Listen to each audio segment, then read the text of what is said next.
Siaba pound simano edionunum 25 minutes past 6. Me just say oh pa where. What me that ye dear. And I pay a brass so good one some ya de baba some Robert Mensah Sports.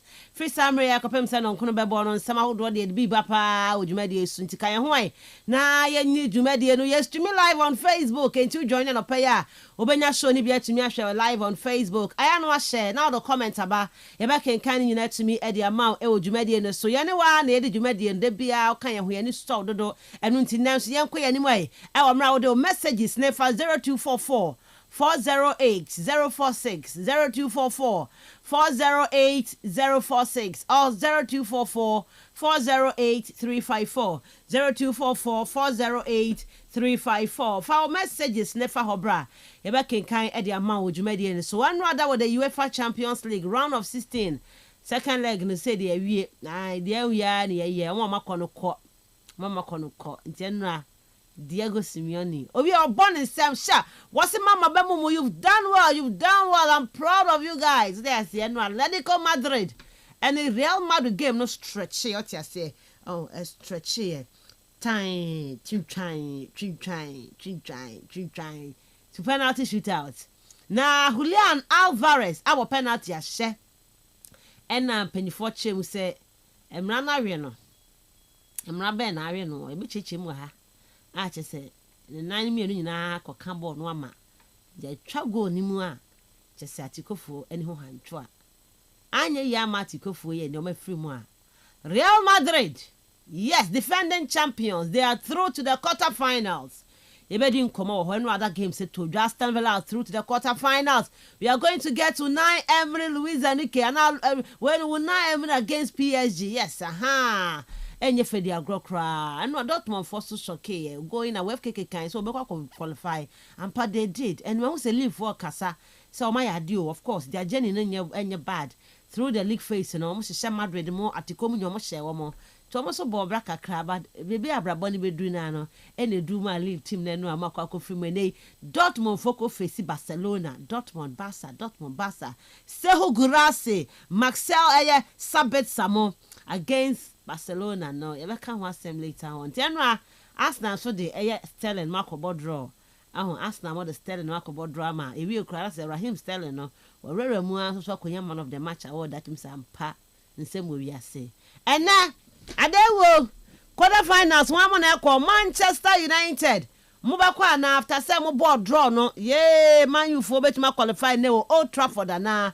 so Saidad eba ebedi nkomo wo ho ne other games say told with the Europa League no Conference League Chelsea the Blues our Stamford Bridge amukwa aweko we need 2-1 and our Stamford Bridge no Chelsea qualify and I say surprise betumi asi wo ho ni na yan koma ye eba any other interesting stories from the foreign front FKK eba within some few minutes so betina form na fe wo de akwa ma no na fe nsem nyina no wabo akire etumi e de amaye after that bebe fie and our the first segment of the show no week himu ena FA no de bibi bai say kwame na omo ebe introduce something called happy hour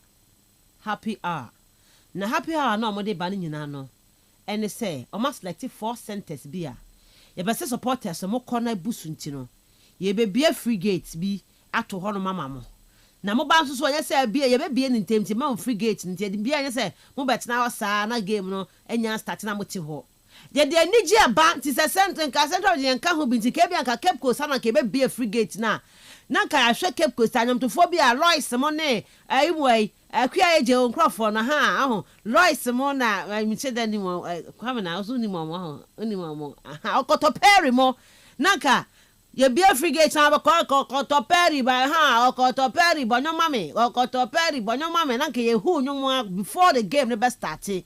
This happy hour, this introduction, how do you say it? Ebetimi aboa ma supporters now ma trooping into the venue sana. You better sound come on the first segment of the show in details. Here we are. You better fear other issues for me, Papa Penra, Coach Otuado. Ono ne bedi Ghana ni makwa World Cup no ase. Nenra, nkramemu, otumi bo modin akopie mu atumi sampa. Oni mpanyifo ahodo na akwa akohia, a chese ahemfo. Ahemfo. Okoye kushia mpanyifo gamanche mpanyifo na asese mpanyifo momoamye na monta machi na me fa Ghana qualify nko abosha asas ne so ye beka ho asem later on the show ena akotoko di nkunim beka ho asem ena rocket okreku so no you say CAF executive council no wabora so bi this and many more on the show ye de bro every time we person on krobe bo nti kan ho na fe ye ne djuma no kama pa me din e de Miss Ruby Adams yeba. The real sports is here. Neuer's caught in no man's land. It's Marley! Kastle FM. The Sports King. Kastle 90.3 FM Sunni Robert Mensah Sports. And yeah, there's someone no.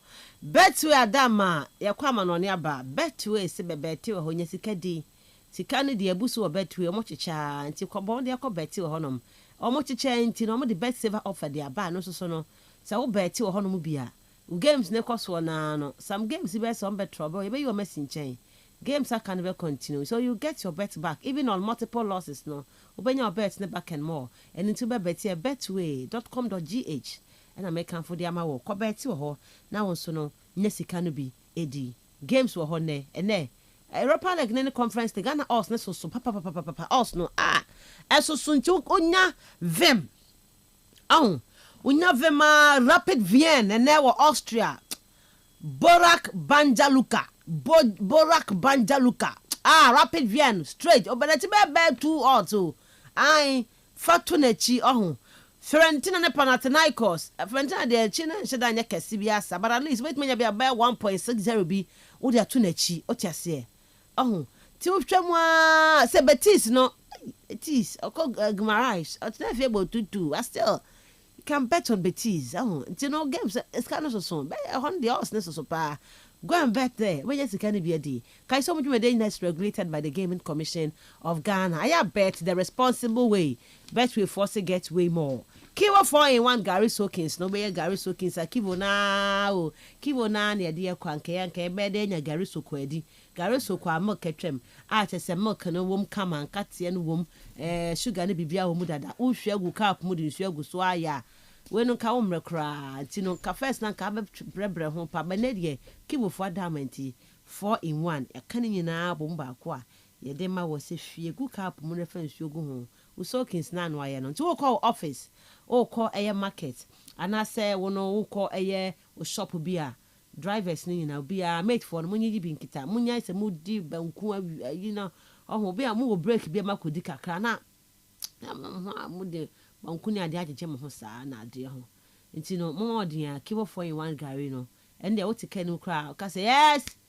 2 fry, 1 front. Na wasabako. Uko anyway kita uko anyway. Kibo 4-in-1 Gary no. Very easy to make. Into be anya ne de na fe. Gary Soakins no. Enye easy pa emfa mai. Kai say FDA for agi ede atomu. Ya kwama no ne. Vinicius Junior boys anyway. Vini. Enwa akosepena de we dey here. The Gunners. Arsenal for say adia wa mo hwehwe no eno na omonsaka kwamina. Mikel Arteta say eduma no obeye. Now you had on the 7th of April. Enye fedia grow. Arteta. The man Arteta against Super Carlo Ancelotti. This head, I wanted this interesting game, because that's not from Bobo F. That's not for the crap on Thomas Partey and Finfio Partey. I didn't say by then, Osman. Na Bukayo Saka and Swabelande. Bukayo. And last week, no, I started kicking ball on no. By that time, in 2 weeks' time, and after international break, no Bukayo Saka is back, and Tipatemo. Any Madrid wish ya at say Tino Gabriel Magalhaes and a Saliba and yes, Madrid 4 pel. To him, we list mistake now Madrid per win 2 questions. Madonna, we mistake on to Tino. I was Saliba could prove something to William Saliba Gabriel Magalhaes more. Ricardo Calafiori, Omubabe Facey, Kylian Mbappe. Mbappe, yes, of course. Vinny, Rodrigo more with Facey or Tino Martin Odegaard, so son of it. Jude Bellingham saw no so Odegaard. And of course Odegaard, a former Madrid player. 18 years for the agree. I'm in April, no. Interesting matches ever. So Unai Emery, good evening from France. BPM Aston Villa no. And a Villa ni PSG ne behia. England for them 5 year crowd. I can't England 2 teams, but we nyina so Villa ko share PSG, Arsenal so ko share Real Madrid. Almost moving na away. Mama now message on 0244 408 046 0244 408 046 or 0244 408 354 0244 408 354. Send in your messages. Making count on the show for you. We are streaming live on Facebook, Kastle 90.3 FM, Cape Coast. Join your Facebook post CCA. We show no like na share. For comments, bra. Ebe can add the amount. And our Champions League no be a game no. Be a share. Ya shaman on the ball no. And you come na share. Messages are many no. Share. Na Hala Madrid na otiasie. Hala Madrid. We love the foreign matches now. I can't because I said the penny for foreign kwamena on foreign hospitals no. Sa na yesu se foreign football. I said penny for no 5-12 and who ya no what tafa ban on it. Yesu no omuni akonya be kwama no the ball na no be enjoy. And my fini padoma na atom ho go abontene so straight games no was serious. And na F na dwen ho say FKK. Ono so be ya bi why or the happy hour eba. Mo ko park ni free. Ye be bom onwom. FKK, so any man to me and not cry. All right, it's our bomb. You're coming on it. The real sports is here. Neuer's caught in no man's land. It's Marley! Kastle FM. The sports king. Right, it's 36 minutes past 6. FKK, good morning. Good morning. BBI about Kwano Pay. Nyamiadum. Yeah, then you I say. Fine. Fine. So that year, Better the year. That's also already an answer. Of course. Mama Chan Nana Yao. Okay. Nana Yao no say to social media no was oh yes. I use Central Region one blogger, you know. And na dama now dem ko see fie. Dem do on FKK. Nkama ni nyina pie ba ade am chance nkama ni nyina pie ba ba je say ba mu nim nto ma nye dede engume so oh say mu nim say me area ho anti no me area mama anti no on ba me ho ban anti na ya me ncha no pay. Thank you so much. And around 11 p.m. let me say na ba bia you aye idin. Okay, so Carlo Ancelotti o say yankwa no ne Yakwa Morani no pay. Na ye the 7 the bro UEFA Champions League round of 16 second leg and right timia the bro and ube Roma na say Europa no so e ba so Conference League no so be to aso sa na nyina no yetimi e the fixtures no so e timia the abro na Roma wo ye Europa any conference na we second leg almost so e bo no mo ahwe omo betimi akwa akopie mu e the next stage of the competition quarter finals and tin sa na esietia no pedro ne e Facebook you are live there now so the comment no so by back in kind and so e the amount o dwumadi no so sa na esie kan ye nwura mu na ntempa ye ntimi ansisi no games no so ntimi from Borussia Dortmund and ra me nwura mu asedom game na esie kwa Brandt FM Emre Can okobo penalty Etimi Eddie Emma Dortmund Maximilian Bayer and so Eddie winning goal no etwa so Eddie Emma Brana Jonathan David wash first goal and so Eddie Emma Lille Boko Nintendo Dortmund Ekunya 3-2 on aggregate almost so they qualify Eddie Eko Omonim now Arsenal etna fie no ready Amakosha 7-1 away to PSV and Hoven and Mubo 2 PSV and so Etimi Ete Kano Ivan Perisic Ete Kano Bako and so Eddie Emma Samson Brantia your friend Kohab yet Druish and also so Eddie second goal na so Eddie Emma PSV and Hoven for no Ansana no Arsenal for Zinchenko Asher Declan Rice and so Eddie Bakwa so 2-2 Arsenal qualify 9-3 on aggregate San almost game no Esiekowe Aston Villa Eshe Economy and Sama Club Brugge Omo Entimo Bakokra 6-1 and then Aston Villa for no so Eddie qualifier Bibia Konkan and so Eddie Momo Jumedi no Susana Esi Ekokowe mo ewo UEFA Champions League no mo na yentoa so na yenkoya nim Atletico Madrid etnafie ehye kano baako enya de Real Madrid etimi eti ye game no sha ase na no 27 seconds into the first minute no Yes, almost counting as 1 minute. The first minute of the game, and now Roma corner Gallagher, and so Chelsea for and I walk up more baby as Sabri or question first going to my little mad domo. Yeah. I dare no antimiant tam. Omoko boy extra time will be and shall be penalty shootout, and a bear moi and a Madrid for qualify 4-2, and so it was shootout in Musa and a Champions League on seminal and see a coco see a yanko.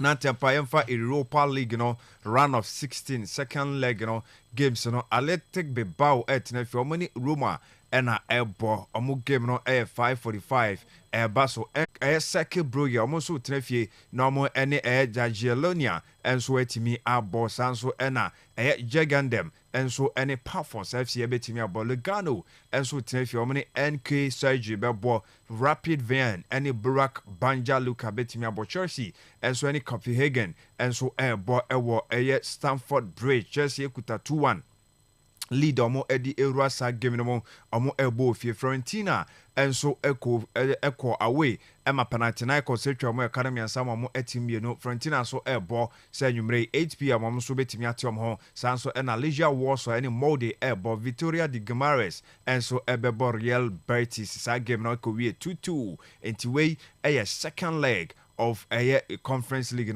and also yet team abu actually Eddie Amawo Jumedian so betru mika kopiemu na ya share react to a year empo enra games said he say Coco Diego Simeone after the game or see we are competing against the best team in the world. Surely the Liverpool manager said it the other time and I said the other day they keep showing in the Champions League that they are a very strong team. Now said Diego Simeone said they are not slot say Champions League in the Madrid for no the best team and I said this is the best team since defending champions into no more at this stage na din so etimi the amount enti eno nsema Diego Simeone eka etwa to na moment so a owie no koka penalty ne ho nsam se enya de a wo hu da seva etimi call into a penalty shootout na o review empo a shootout and I say empo penalty obi abon from so a eno so etimi ebe mo eno so nsema o kan ye de eto so na Thibaut Courtois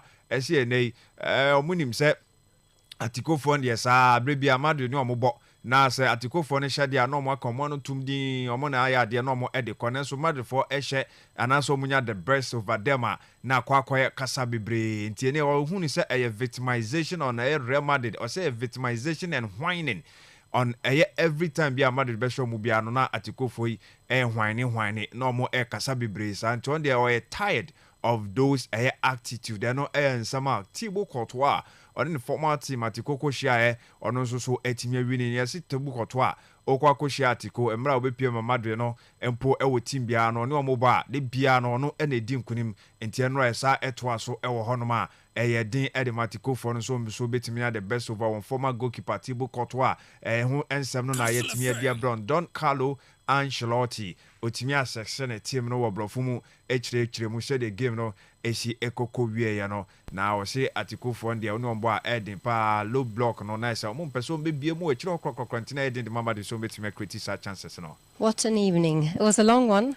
In the end it's always you guys. Yeah, this is true, but really long night, difficult game, extra times, penalties.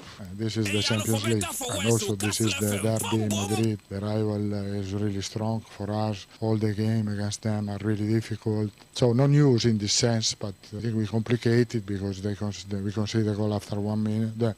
After 1 minute in the game, and it was more difficult, more complicated because they went down, they put a low block, and it was difficult to find opportunities. But mentally to have won this yet again, but in this way, I mean, does this make your boys be able to feel that this is your competition, this can go all the way again? Yeah, we know that this competition is really important for this club. Every one of us knows this. The shirt gives us the mental strength in this special moment that usually happened in the Champions League. Arsenal is up. How do you feel about that one? Oh, no, another battle, but we have time to think about this. The schedule is really difficult. The players, they are suffering a lot. They are not his best in this moment, but we are happy to be in the quarterfinal, and we have time to prepare well the game against Arsenal. 90.3. And the no yen sama Carlo Ancelotti coach the Madrid Madrid so team the ba Shatico for no we derby game and more couple no na hwe kwan no fa so defend na Edin ye pass so metimi have your way through to Atiko for difference no na no chechem so etimi edi buy penalty shooter at buy omokobo so etimi win and no and I be say so hwa the players so we dey omo ehwo mu team that say ba na Champions League na Madrid nim say omo edi anti omo call all the way akwa je no say ampa omo nim de na so baby omo do no a difficult time and I say difficult moment the match team no esan say omo nim de na so omo ye adwuma so na omo etimi next opponent Arsenal no say another difficult battle and I'm mad for that omo anim na so emre wo omo anim a omo so betimi atena se na afi omo etimi ahyehye omo nyoma ye na omo akwa ye wom se calendar no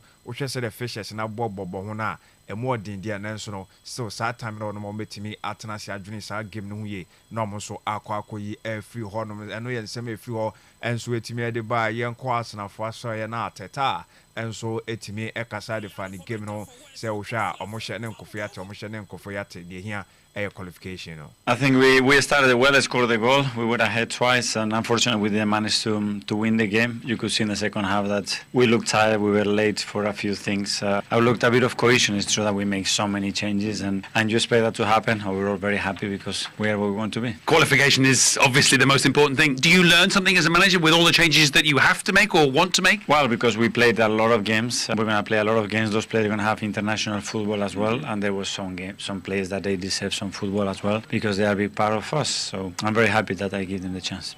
Yes, you know, unya sa opportunity no etimi Emma French players any time Emma mo boy Raheem Sterling munyina nya konya ekokuru mo ebo sa game bia ne o substitutions nyina so na French ones na eba no na teta kire mo say wo hwa mo abo so many games intene wo hwa na players be mo say Tylex also utimi system o rotate ni side no essence normally di 6 goals and do mo nim na no a omo ekon atipenko ti game no omo eteki 2 goals lead ena nkofo ebe mo club bugi for no na say PSV Eindhoven eba betete eno ensema teta so etimi edi kire duru bebi no na ohun sa ebre no ewo ye ne team no ma ni nyina mo no omo timi kura mo ekon atipenko ewo ho timi kire mo esa ede emaye no yensema efri ho so etimi ede eba na ene games ni bi eba so se de edi kan edi hon komo no ukokoro mo ede ana ese ne conference na se Europa League no Ruben Amorim ni side no omo ejina mu yem na ansa no ebeba no onim se week mo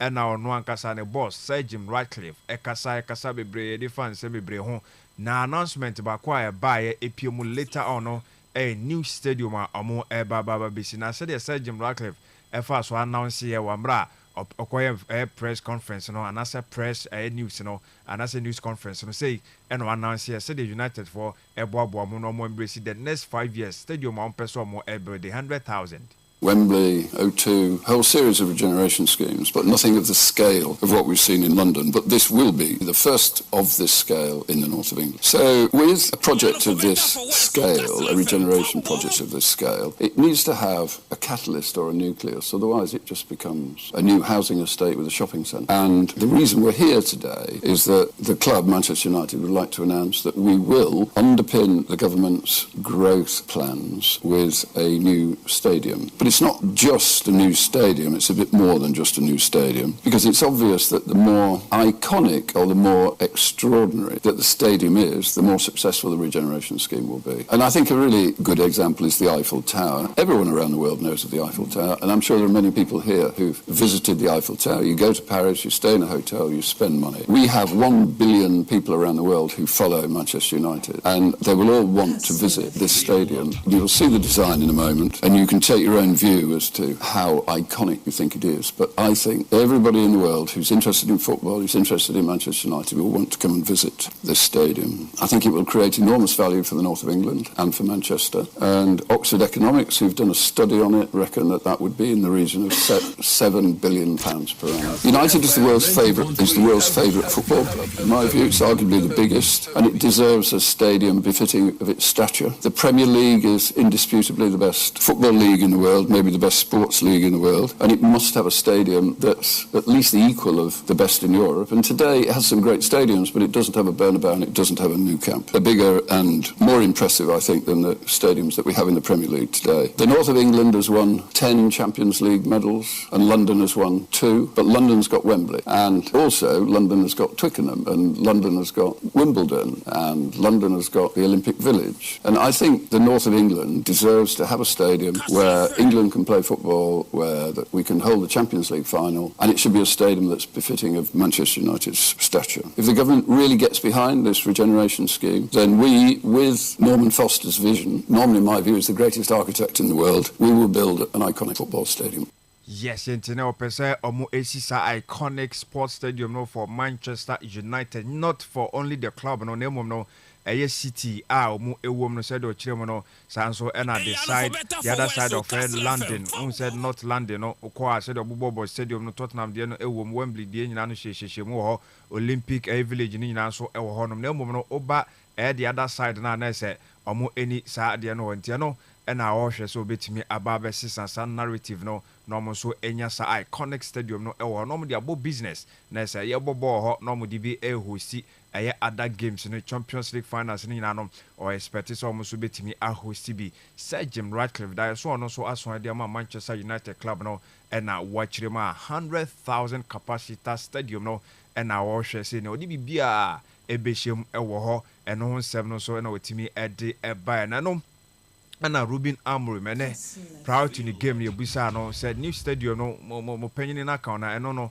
say na o kan say no so a good thing and so ade na nya ni o chena next 5 years ho nkomo no mudi. It's an amazing stadium, like should be, but it's in the future, 5 years from now. So we have to focus on the present, and I'm really excited to win things in Old Trafford. That is our focus. Sir Jim Ratcliffe gave some interviews this week, and he praised you personally, but then made some rather disparaging comments about some of your players being either not good enough or being overpaid. First of all, what's your reaction to what he said? And secondly, how do you go about dealing with that when there's such big comments in? I think if we being not honest, in this moment, everybody, me, all the players, we are underperforming this season. So we can always change that. So I include myself in that part of underperforming. And you are talking about players like Casemiro, for example, that won everything. And we know that these kind of players can play so much better. So that is the focus. And he was honest on that. So the focus is to change his mind and to change all the people's minds. Yes, I know. Sama, Ruben Amorim, one so. Nanu ye utimi ede ema Sir Jim Ratcliffe na nsem na okan no na de di kan so chechem na stadium the amazing one we share on paper no efe na nso no that asem enei ono as a coach no ne focus no and say United Football Club ebenya results our monso expect so monsa ebetimi aka na ne obisa Sir Jim Ratcliffe the previous interviewer oni Gary Neville wo the overlap o chechem kasa bebre say players ni bebre wono ma omo quality no endru Manchester United stage no sanso na ebi mo no mo da so a elbo mo ka etua mo sika e de ma won formal clubs into obobobodia Casemiro kra ni din ebemu obobo ya ni Anthony mu nyina no anase ne yes o kan ho asem sanso na Marcus Rashford the one movie ekọ Aston Villa okobolo ni nyina no omo nsem ebemu na emom no on the part of players omo quality na ewo from no eno na Amorim respond sampa said no can say omo de asem anaso mo de no kra kan asem pa dia de tie any say United nyoma enkuye inform resource no enya de a eba etoato so santi on that tangent there oni papa no adwene ti Casemiro ni din eba mu a obi anim Casemiro experience a owo na onim se enha branch no enha sa players no so no mudin ewom na mom no ewo so mom eno mo tisi from na afi omo so responding with a good reply, good results, good performance na bibia so konkan e de Emma Football Club no ensema Ruben Amorim enso etimi achiremu e de ebaye na ebisa no say ehwe criticism a eba oni ni team no so ono anso so a say na o kan players ne nsema ya kan form no nji ni say ebetimi aha omo ana no so say na o answer the mai Do you have confidence the players will have that attitude? They will have heard those comments as well. The likes of Casemiro, they will go out and try and prove the owner wrong. Yeah, I think it's the right way to do it. If you are a top player and you play in this club, even me, a lot of people say that I'm not good enough for the club, and my feeling is that you can change that with results. So I think in training, I feel that they want this really bad, and especially for tomorrow. Jim Ratcliffe was speaking about was his relationship with you. He said you quite often have quite frank conversations between yourselves. Can you just give us a bit more insight into that and what your working relationship is like with him? It's really good since day one. I think we are really blunt and honest with each other. It's a little bit the character. We are quite similar that. I always felt the support of the board, and especially from Sir Jim. I cannot tell you the conversations, but are simple conversation, clear conversation, and honest conversation. Yes, it's so and some of the boys say we and hydrogen on no call your coach, ebi mu kwa catch and so no ohwe na onyandu so obekọ kokochi Manchester United boboko ni nyina no say wo say onya resource no say resource ne ba obeka mu nyina no atum eno so na obuto so ekan ono na yonkofa eda oni say Jim Ratcliffe ni chem and in terms of the papa ne di kan bonaba so say coach no very good attitude or blank or straightforward or obi a kan adwen na asem no so no kure ene ya no kan na o say ampa ono so oni say Jim omo ewo similarities omo edwen anaso omo adwen no efa baabi baako aso omo eya asese dewe omo si eya omo nyoma no ade asese se panti ade hu ehia nti ono so papa na asem nti sana esiete na board no so ya ade mo bia omo ehia no omo so etimi ede eboa omo Ruben Amorim coach and so ede Manchester United ahead of game omo so bano and on so ede sanse na we so many Real Sociedad and na airboy yenko na yenko enko and post Koglu and also the press conference no na ahead of the game akwakobono and also etimi echeche mu say almost aboabo mo. There are many professions in the world where you have to come in and answer questions like that, is there? There isn't there? Yeah, so I'm going to be polite and just say, look, we're focused on winning the game tomorrow night and need to put in a better performance than we did last Thursday. Obviously, that wasn't anywhere near the standard we want to play. Did some good things on the weekend, some not so good things, but we certainly feel like if we can play with the intensity and tempo we played, on the weekend, we'll give ourselves a good chance to progress. Yes, yetene omo sa a good performance no na chance na presenting itself no mo etimienya sa a breakthrough no qualification and ade omo expect first leg no is that akma etwa omo kano ba ko omo entimiante e wo Netherlands abontin so eno na coach no so etimi express sa ni feelings de bia o sa oba na obe answer questions we yi nyoma bia no na we de obe polite so ati ase na watimi akasa kama no cheche mu enso etimi de buy so wogidie se ne club no so ebetimienya qualification e dia Vicario ono goalkeeper at Tottenham after anase mbono so etimi akasa cheche me busa no se coach no mo support ndi ne metox nyoma odi cheche mo no wogidi se no anu na o se an mo support coach now. I can say his approach has been very, very committed since day one he jumped here. He delivered to us like the same, way to play the game because he truly believes in this, and we can be successful like in this way. And we are fully behind him, fully trying to do the right things that he believes are working for us, and we are very, very committed on do that, and we prove that when we are at 100% here in the brain and very, very committed to that. I think we proved and we showed what we can do. Yes, Intene Vicario goalkeeper and so the Tottenham Hotspur and so etimi chechem say if you coach na approach any nyoma of faso na oye na dwuma se coach no ade omo ani age hu nti omo support no atimi rise behind him na say bibia nso so akonkan ede ama Tottenham boko na nei so wogidie so mo sa quality no am so betimi ede akọ ani ma ode sansem no so etimi ede agya yen back to UEFA Champions League Henry any Carragher ka bomu etimi ehwe atiko bra mo bresom ko share Madrid for ewo Champions League na ade ha adwen ye papa nti ade Henry ene sha kasai I mention it quite often. I've been in that situation, wearing the right jersey, sometimes the wrong jersey, is more often than not in big games, especially in that competition. Whether you like it or not, it creeps into you. And we all been in that situation. You tend to play the crest and the history of the club instead of playing the game. And they won the league twice in that league, obviously, so they've been able to do it. But in big competition, in the Champions League, they more often than not lose against Real Madrid. And they do have the quality to beat them. But Jamie and Micah, we've been there. You know, when you play, you look at it and you're like, we can't beat them in that competition. It's going to happen one day. I still think that as long as they don't prove that to me, you're going to have to call Real Madrid. I mean, the most heartbreaking one there, I was actually at the game, was when they scored in the last minute to take it to extra time. Yeah. I mean, they just can't seem to get over the line. I mean, listen, and for me, actually, I'd probably like to see them beat Real Madrid. You know, we'd have a different winner. We know Real Madrid dominating this competition, but it can't be easy because they are a top team at Atletico Madrid. They've got a brilliant stadium, a brilliant manager, great players, but they're not Real Madrid. You know, and to sort of, you know, be in the same city as them at times would be really difficult. Yes, I know. And sometimes you read Daniel second edition. Sometimes so bad. That's social crest. You know, now the Hunyana shame now but sad game. No, so baby and can't in Madrid. Somewhere about domestic in India. Ukoko Roma and Atiko for more for one La Liga or more Ajimi Nubi. Inteno the Obacas or more Etimi Aya Jumanica Cranemon but Champions League now. A important competition and Neo Munya Kushi Bona na Yedin Ediama Atiko for until so be proving on the Huni Sester Madrid for ne hoarding a chain or more and a Kragan so this year so sure. The Ayana Yampo Mpo baby or boy and I say game or boy in the Champions League final. Or boy ya crack na Tiko for 1-0 or more the Kwan sound be once Sergio Ramos free for him. Or Pimatum Attica Ediama or sister game no a honey papa no Gidi say Atiko for no so I bring no or more ever kind tea banasa.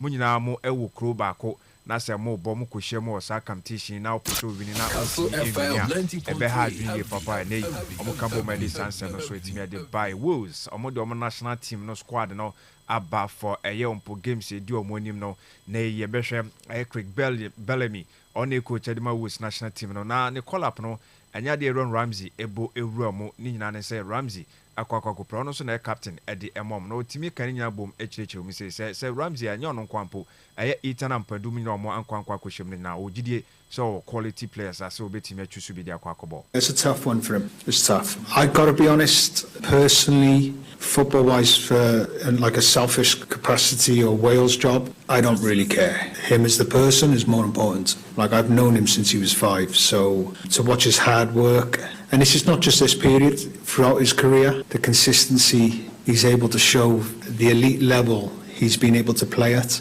but the person he is, that's probably more, I care about that more. And the extent of the injury, we do not know. I think he tried to be a little bit apologetic towards me, and the first thought in my head was, don't you ever apologise towards me. I couldn't be more prouder of him as a person. It's nothing uncommon. Do I expect more changes again? We've got another round of games Saturday, another round of games today. Had 8 players missing last camp. Did we talk about him? No. Doesn't matter. That's the honest truth. We have good players. There will be players coming in, players going out. There is no excuses. Yes, and a Greg Bellamy. See, I can now you're stubborn. They say, there was a sacro and you have a cast and then or Bolivar Puno. Hard Papa Nemo, or the Sanchez monosweat media, but idea. Aaron Ramsey, we plan a hard junior papa, which Fia Branton and man, I say, Ahano, or Ban in Tempo Babe Pana, channel, so money and yes, sons, or no name the year papa, or my young Kofano, a Kobe Yon, so no air national team coach, wouldn't no, and Bra no, what 5 years, 19, and Yadia na, or Timmy, a year, a dear Hano, Sanemo, no, catch a Branton, and say, or Philly Eddie Emano. Now, corner him a chicken, we said, last call up or year, and Santa National break, 8 players.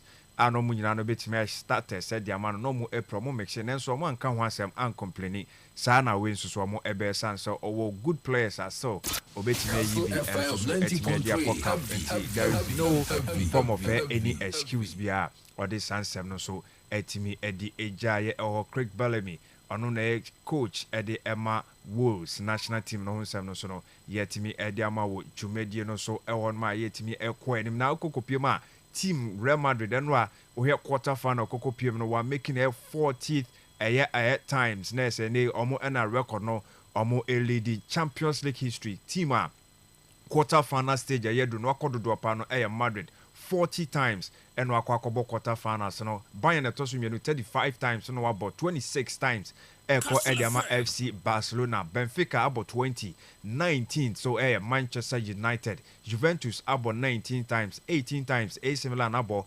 17th, Eko Ediama Liverpool, Dochato Inter Milan 14th occasions, and almost Wakako Piemu, a quarter final stage of the UEFA Champions League. No, start kakra no so efiri mu eba yetimi abu akire dia my fancy here they can trust from on Kastle 90.3 FM. The World Pulse is here. No, it's caught in no man's land. It's Kastle FM. The Sports King. The World Pulse is here. Kastle 90.3 FM Sini Robert Mensah Sports and I did someone it's 5 minutes past 7 you bedin komo ewo amanone and I say nay you bedin komo ewo 7 mu na ya tumi akoye ni mama new messages na me friend phone afem ma Osman akwaba na ya call and 7 mu say Mr. Be good morning to you and your crew. Yesterday this article guys nearly spoiled my mood. Lucky I ate masque. But greetings to all Madrid fans. Ike from Elmina Bibi. Na maske no so wherever here there on ma. Okodi maske. Hala Madrid. Hala Madrid. One for Udi and fan kan one farmer. And good morning, Miss Ruby. Who say man no day? Obia nyina ye. We are going for another Champions League cup. It is in our DNA. Miss Ruby, I told you you will cry, and I know you couldn't sleep as to how we qualified. Hala Madrid. Skills and anyway, Eddie have our skills there. Okay, good morning, Miss Ruby. I'm Chilo from Abra. You see, almost all the playoff teams nearly eliminated the teams who had automatic qualification. Good evening, Queen of Sports. Okay, Mama Ruby. My name is Nana Pra from Abe. Yesterday, what did I tell you? I said that don't worry about Madrid again because Madrid have already qualified. Ose Hala Madrid, we are the champions. Greet all Madrid fans. Please, Mama Ruby, tell the ATM boys that they shouldn't worry and focus on their league. Okay, all right. Mama here, good morning. And Champion Miss Ruby, how are you and your crew? I have told you a long time ago that this year's Champions League is for we Madridistas. There's no way Barcelona will reach the finals of this year's Champions League. It cannot be possible in any way. They should mark my words. Otuga, and the free Samuel Ediaba, Obo Bidia Eguono. Hi, please. Good morning, Miss Adams. Hey, Osman. Hey, Atikopa. Share. Okay, so today, dear, I won't talk much, cause Atiko. It's a forgiving team. Okay, I'm Benicio Junior inside Pro. I don't know. My message on 0244 408 046 0244 408 046 and 0244 408 354 0244 408 354. Send in your messages. Namen Kinkama. Now wait me there for 0244 408 354. Osman, good morning. Good morning, Miss Ruby. Bibi I ebo kwano pay. Oh, yanko ponadum. Feeling great. The gunners, yes, the shooters, the stallions, the rice. And that also social media now. Madrid to question. Actually, ask now one support test front and I know much be in pain. If it's a memo how no one rush is sacked on back bill. That's why football. Of course, he should come. Maybe I want to make it. It's a player now read about to my ball. He should come. Get your best players, you know. You want to win the Champions League. She akasa for no 91 number. Now you to my age, it's just why I don't unfortunate today. Back to back. Last season I buying the phone in Yazi. And last night I buying I went to 1 year. But this time around the keeping of the Champions League. And the question. And the Champions League now. It start from there. After all, you Manchester City, what about Madrid? Number of occasions. On any no koye. This is in someone koye and farmer Man City. You Chelsea. On any no koye is when we need be Madrid, we need be. You Liverpool. This season we watch Madrid. But then most parts in Madrid from what's that. Liverpool full wonder. And ask now, so this is your time. If you want to win the Champions League, man, to show wonder baby. The question of finance and Kebakaden. So this is the mood, and I'm happy that some of the players are getting back, and so it's Ruby. Obey kowa di kowa. You do her. you will share a very, very good game of honor. Of course, hey, I can't wait. Sure. This game, I don't know, Bibia, Cheddar, Cheddar, to Nawako, but or your football, double kick, or your 1-1. But in the Mbappe, time now, who have as penalty, you know, Camera Cotonodo, no, so Cabono Bonnebi. It's your catcher, fourth official in the day. Must I want check cards in the view. Okay. It's now you're interested. And Mbappe started side. Yes, I know started them protesting. Saga, no. Because Oboboni really now, or you're disappointed. Sure. No, so no bonne bien. Or you say bien de me. I'm not treatment photo official and the must I want check cards, no. Or Boboni bien. And Sana Bono loco. Or you're interesting. But 2022 World Cup, Argentina no nye France finals. Okay. Missing the penalty. Double touch by you. Yes. One woman. I'm say video now. But when you say biano, it's not simulation. Me over check on one. A sponsor. It's a sponsor. Biano Porsche. On per video non shit. On per video non shit. Oh my God. Example, yeah, no. Let's say examples or that was example or that was World Cup finals, double touch, double touch. As a man could see penalty. Oh, but say ended on the bed or not check the shade. Others are WCC. So the immediate one over out and now Obiara is home. So when they see a penalty shoot out one, I'm Kastle during the game, you know, and there be a bounce or more indirect one Virginia day. But penalty shootout, so Kobasa, you tram. I was say was the track goal anymore. Okay. Rules. I am Brenda Washishe. And see the fact that we need to establish the bone or bone two. Another one bone two. So bone 2 and 9 and the referees are spots on. Okay, and just Mr. Please talk about Alvarez penalty. I still don't get it. Chief Chukwe Krum, Tiana Osman, Ache Musa or Honomono Ediama. But the Gunners. Yeah. Rice, why? Rice. FKK. Rice. Aye.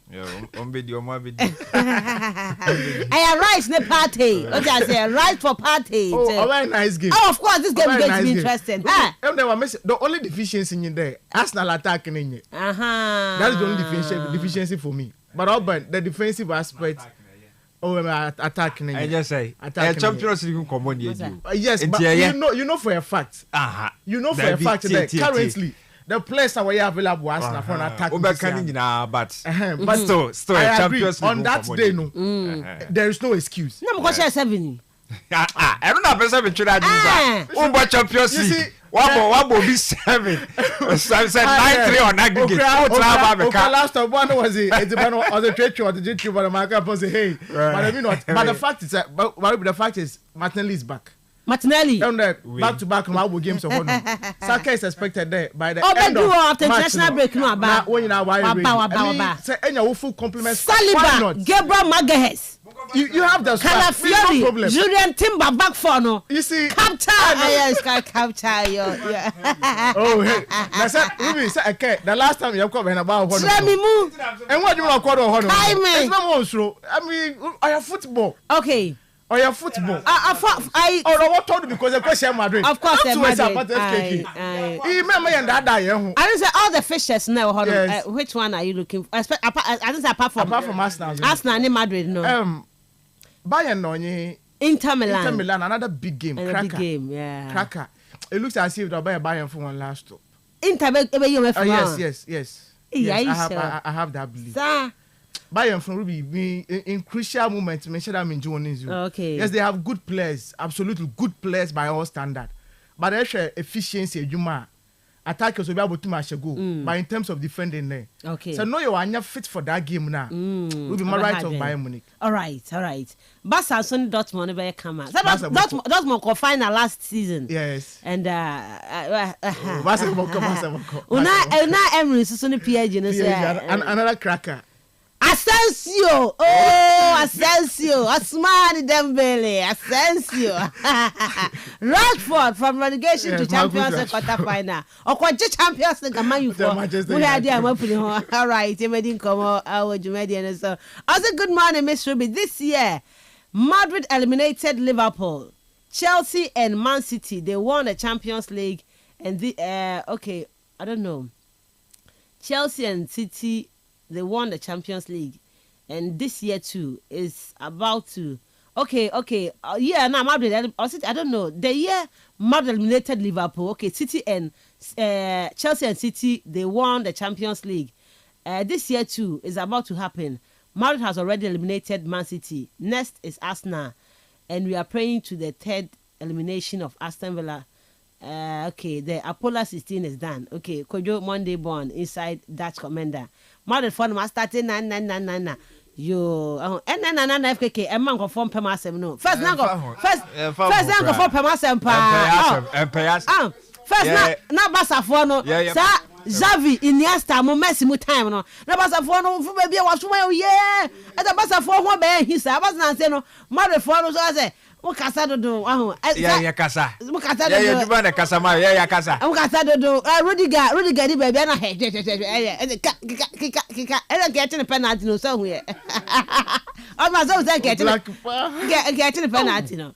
Yanko enim FKK. Are you happy for happy hour? Oh yeah, obviously. Say affection at my team now, so we qualification into the next stage of the Champions League. But me desert to meet yes, I want to and I said that we but within me there, you get that feel, no, and also that feeling. Say, we team never quite head now. We go so yes, record no. Okay. So at you say, I'm more to Paula 116. Paula 16. Yeah. A bus so fine and bands so we are still up there. All right. Yes, we to medical anymore. Yeah, Nessa, yeah, but quiet name. Happy hour on that Facebook, and I make a happy hour in your way. The Happy Hour Project, free entry to the following stadiums up until 1 hour 30 minutes before kickoff.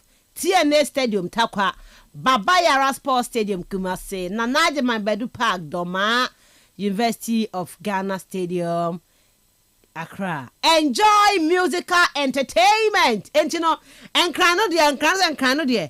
I'm on the go. Stone Boy, as on Craho. Osman. Yeah, Mr. Satawale. Yes. Sata, Baba. Sata. He said, I said, oh, Bonum, as a man. Oh, I want you. I did a want you. I did a want you. Oh, betting in Pony, I say, a minister can have bet. I want you. I never tell on you, I say, oh, to the Motiwana. That was it. Yeah. And can't down for. I could go on Kumasi. A Kumasi to follow your mamma. Amunya Junior Kugunka. I paluta no. Ze paluta munya. O chame kwa me munya Junior ko. By Benya by.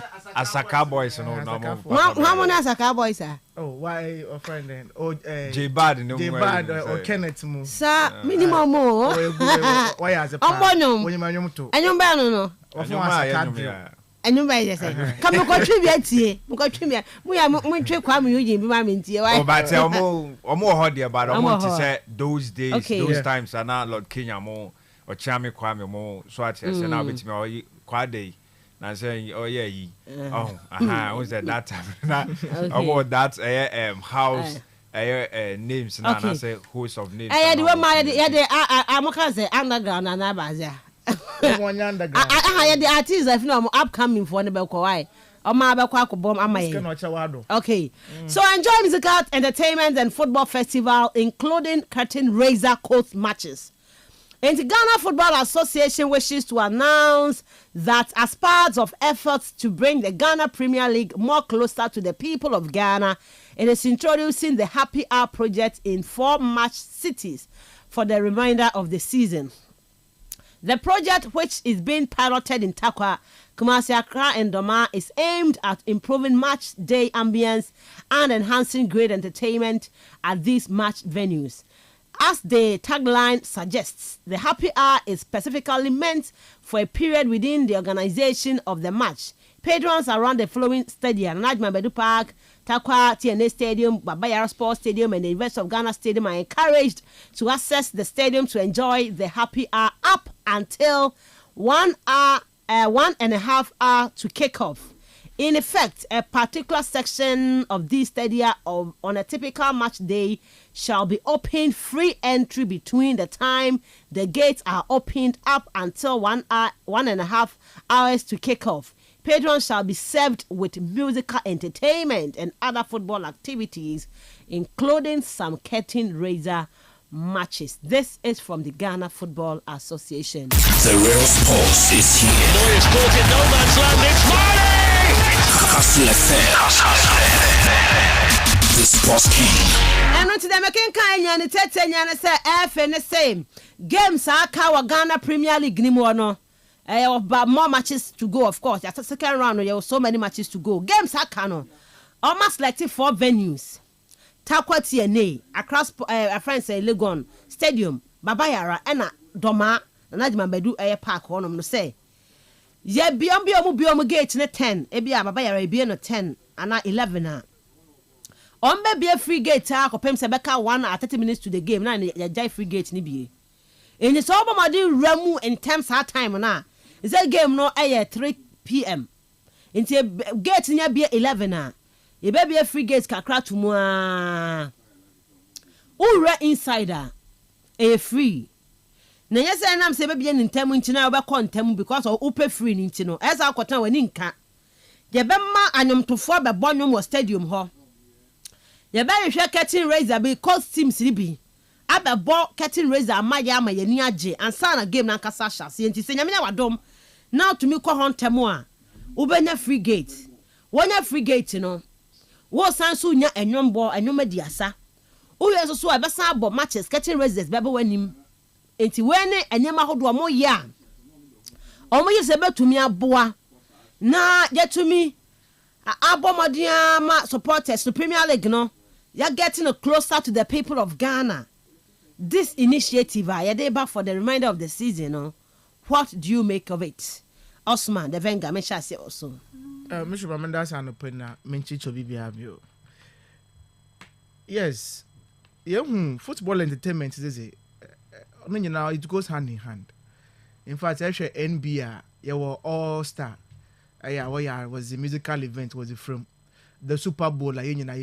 Recently, I know guy pay me a friend is to me rapper. The man sort of said that I'm dinner Super Bowl, the last one. The minimum said all the Sarah Williams dinner Chibasai. As Nipano about him, the minimum. Kendrick Lamar, or a rapper. Okay, you who that there's our kill the moon, you who could be Beriano Moon, our could be. Yes, all your in fact, from Parker, once in the FIFA Club World Cup, we also have something similar of that sort, in their FIFA Club World Cup now, over your noti. Final match, and over half time in the year. There will be some musical performances or honor. But most of the times, we're proud to the start of the game. And why it's such a football and then entertainment, especially musical one, it goes hand in hand, which is good. But then, Yambashan scenario will crew Mahadi. So when it be and a walk akoba and a woman, the young football and people don't patronize. It's in the people are starting the young for happy hour, young from now happy hour when I work at the young from no. Ruby, I'm just asking myself 2 things on your bad. Okay. But then the cost involved. And the competitions for one has and the Ghana had it. So the for stone by there, but we show for more. In a private capacity, entry on a car can on your 200,000 Ghana cedis. Okay. 2 billion. About compromise. I said stone boy, no, I'm up per ball, maybe they also. Shatta Wallace in there. So about show a Ghana had there. Entry on a car crashes on less than $100,000. Oh, you're in Bakasa. In Bakasa. I said, what percent? What come Eugene Penasam? He won't take less than 100,000 Ghana cedis. Kim Paluta, they won't take less than that amount. And if it was car about my damage. Yes, no, ma. And an underground free. I'm coming at easy, yeah.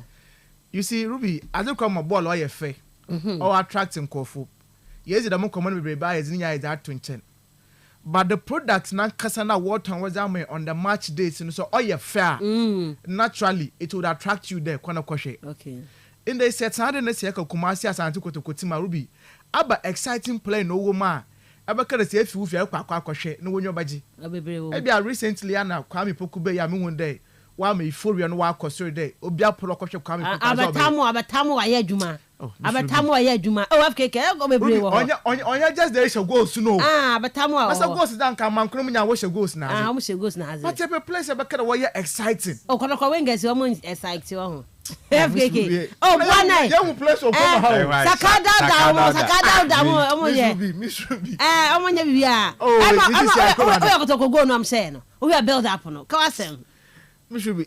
Ebi ni Odu baby. Adibayo. Victoria Naja. Boy, wait, is it some 3 seasons ago?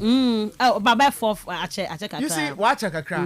So when the Italians were about venue, no be apple share that particular guy. Yeah. Because of ball and no bono. Bokubia doma or papa bo and one bosulian or kwana pat no wash go. This are your man naturally it attracts him for the Baba only nya obi sa anko he no. Currently we have a player. Ghana Premier League from the 18th class. Okay, yanko say what kotokode na ho no be Baba ya no nya bi wo ho. Nti yanko you Sani Mohammed and o start here na no support training kankra. When you 6 months impo. Who we try no ko.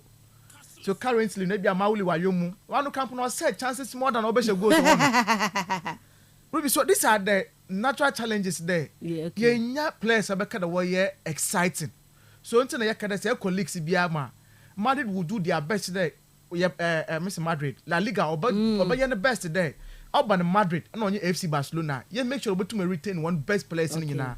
Until the bus of what's away conversations here. It's name and the one is in there. Why? Because of that more pulling factor. No.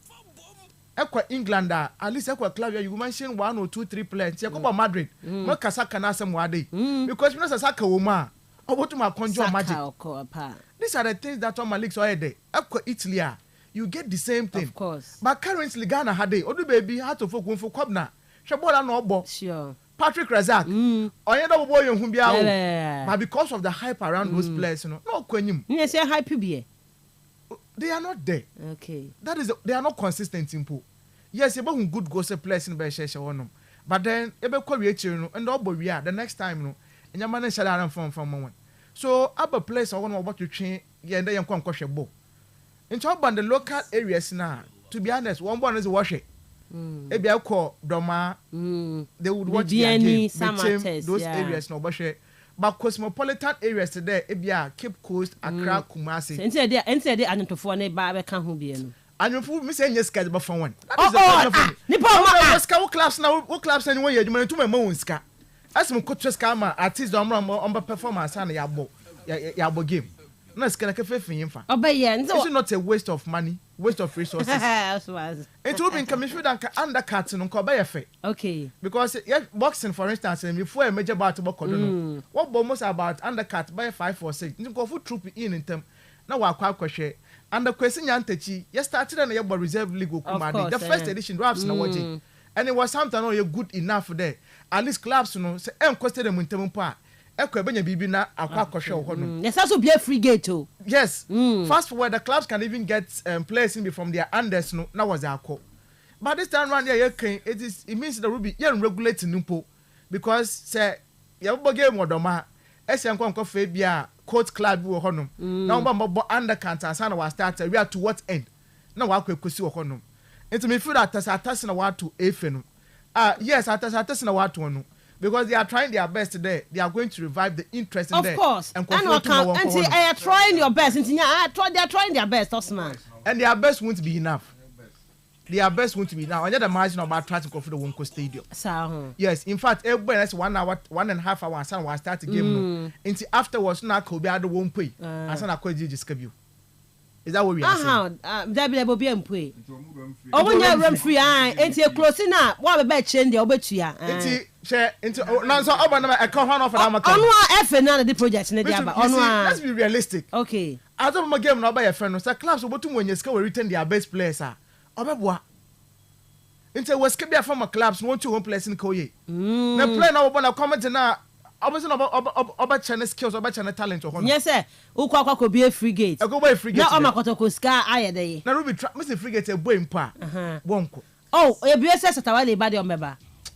Mr. Niska about for Shatawali. Okay, I want you to. I didn't tell the project about when this guy is about for Shatawali. On this guy called the project number. On Nisika. Okay. Oh, they us FKK. I never know what last year on the pay for. Analyze the issue. Ruby, artist or what to pull the crowd. Onya Ukam Eugene mu. onye kid mu Shatawale Stone Boy sa akode mu this are A-list artist no on na Shatawale be Cape Coast had ya the last time be Cape Coast had mu ko show ni bi wo puno Cape Coast stadium no na cars so awolo do Kumasi Koforidia Accra Takrade we mu na watch a crowd o but abo kroma de mo ba artist bia kroma de anything na kofo bi ba don go mbagina wa all over me fi mo ko na wono ena no okay did me ko program ba me ko na okay ko mo to nyo me fa okay to e jare me ba he on keji me ko fie me ko akaba because match na happen and come kwa tell bet Mensah Park and I do 11 p.m. akotna ne samafo at na park so me ko fie okay e me job o man na na me to ko no mu yibo highlight me highlight no na ni mo tutu ya bupa ya me de dey okay ko ani ma ko ani mo yo ho anyum na mo to on FKK na me ti dam phone makoto bi e di akire enko ya nim no mo say they happier happy tika ba hebo no ajiwani na say bibia ye kama but the ebedi o ma transia ahwe and o mo we say na enyum to for no mo puli crowd obi a woni dia kakra a wodi nam ti se me sha share free ha e listen there getting them na bedding o mo mini business o mo ndi agro so it's not about so the football until no abana oba be gina ho abe we see say 15 minutes and I say 20 minutes and I say there be omo unless untie Shatawale so okasa o de enfo no kwan kansem se ne nyom to no de be di agro se o do football until obetu ni free akọ and so obeji say 50,000 no akọ onye I'm saying this because enokra be generate another discussion all over between onwane the competitors no una also bo enwuma o charge una also bo show o charge say nti enokra no onye he won't do it and unim so for the love of the game oba she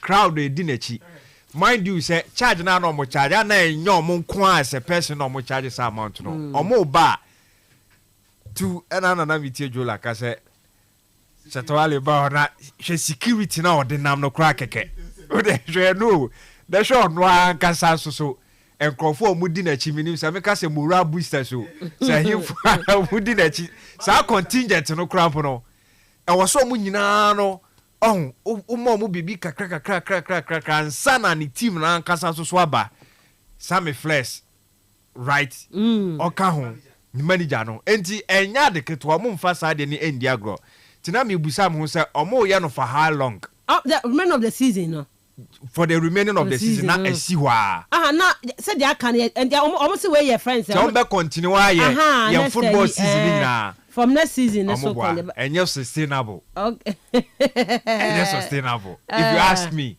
and yes me some mentality ni say yentimi nya eye no kra ho asem ne kan say and you're sustainable to the assuming you admit ni assume say fine e bia sa nkofo ya ebubo mudin because nkofo a omo be puli crowd aba stadium no ho asem ne e kan me nye sure say me nkobubo obi adi ma nkoka se bia odi obi ani metwitwi form but ye nyina ye nim of course ye musicians omo wo crowd no ye nim eno ane tre no obobo e no omo aka no ene na mechire omo nso we ye bi aso ahwe okay but the level but takwa odi Kofi Kinata kotakwa obenya crowd pa obvious ono so ka obenya ono so ka if you had Kofi Kinata partnership Fesikara Okumu yes we dey no pokra the last 2 years so and I'm because when I ball and no other Kofi Kinata so per ball what team United set out open I don't na me person metino person say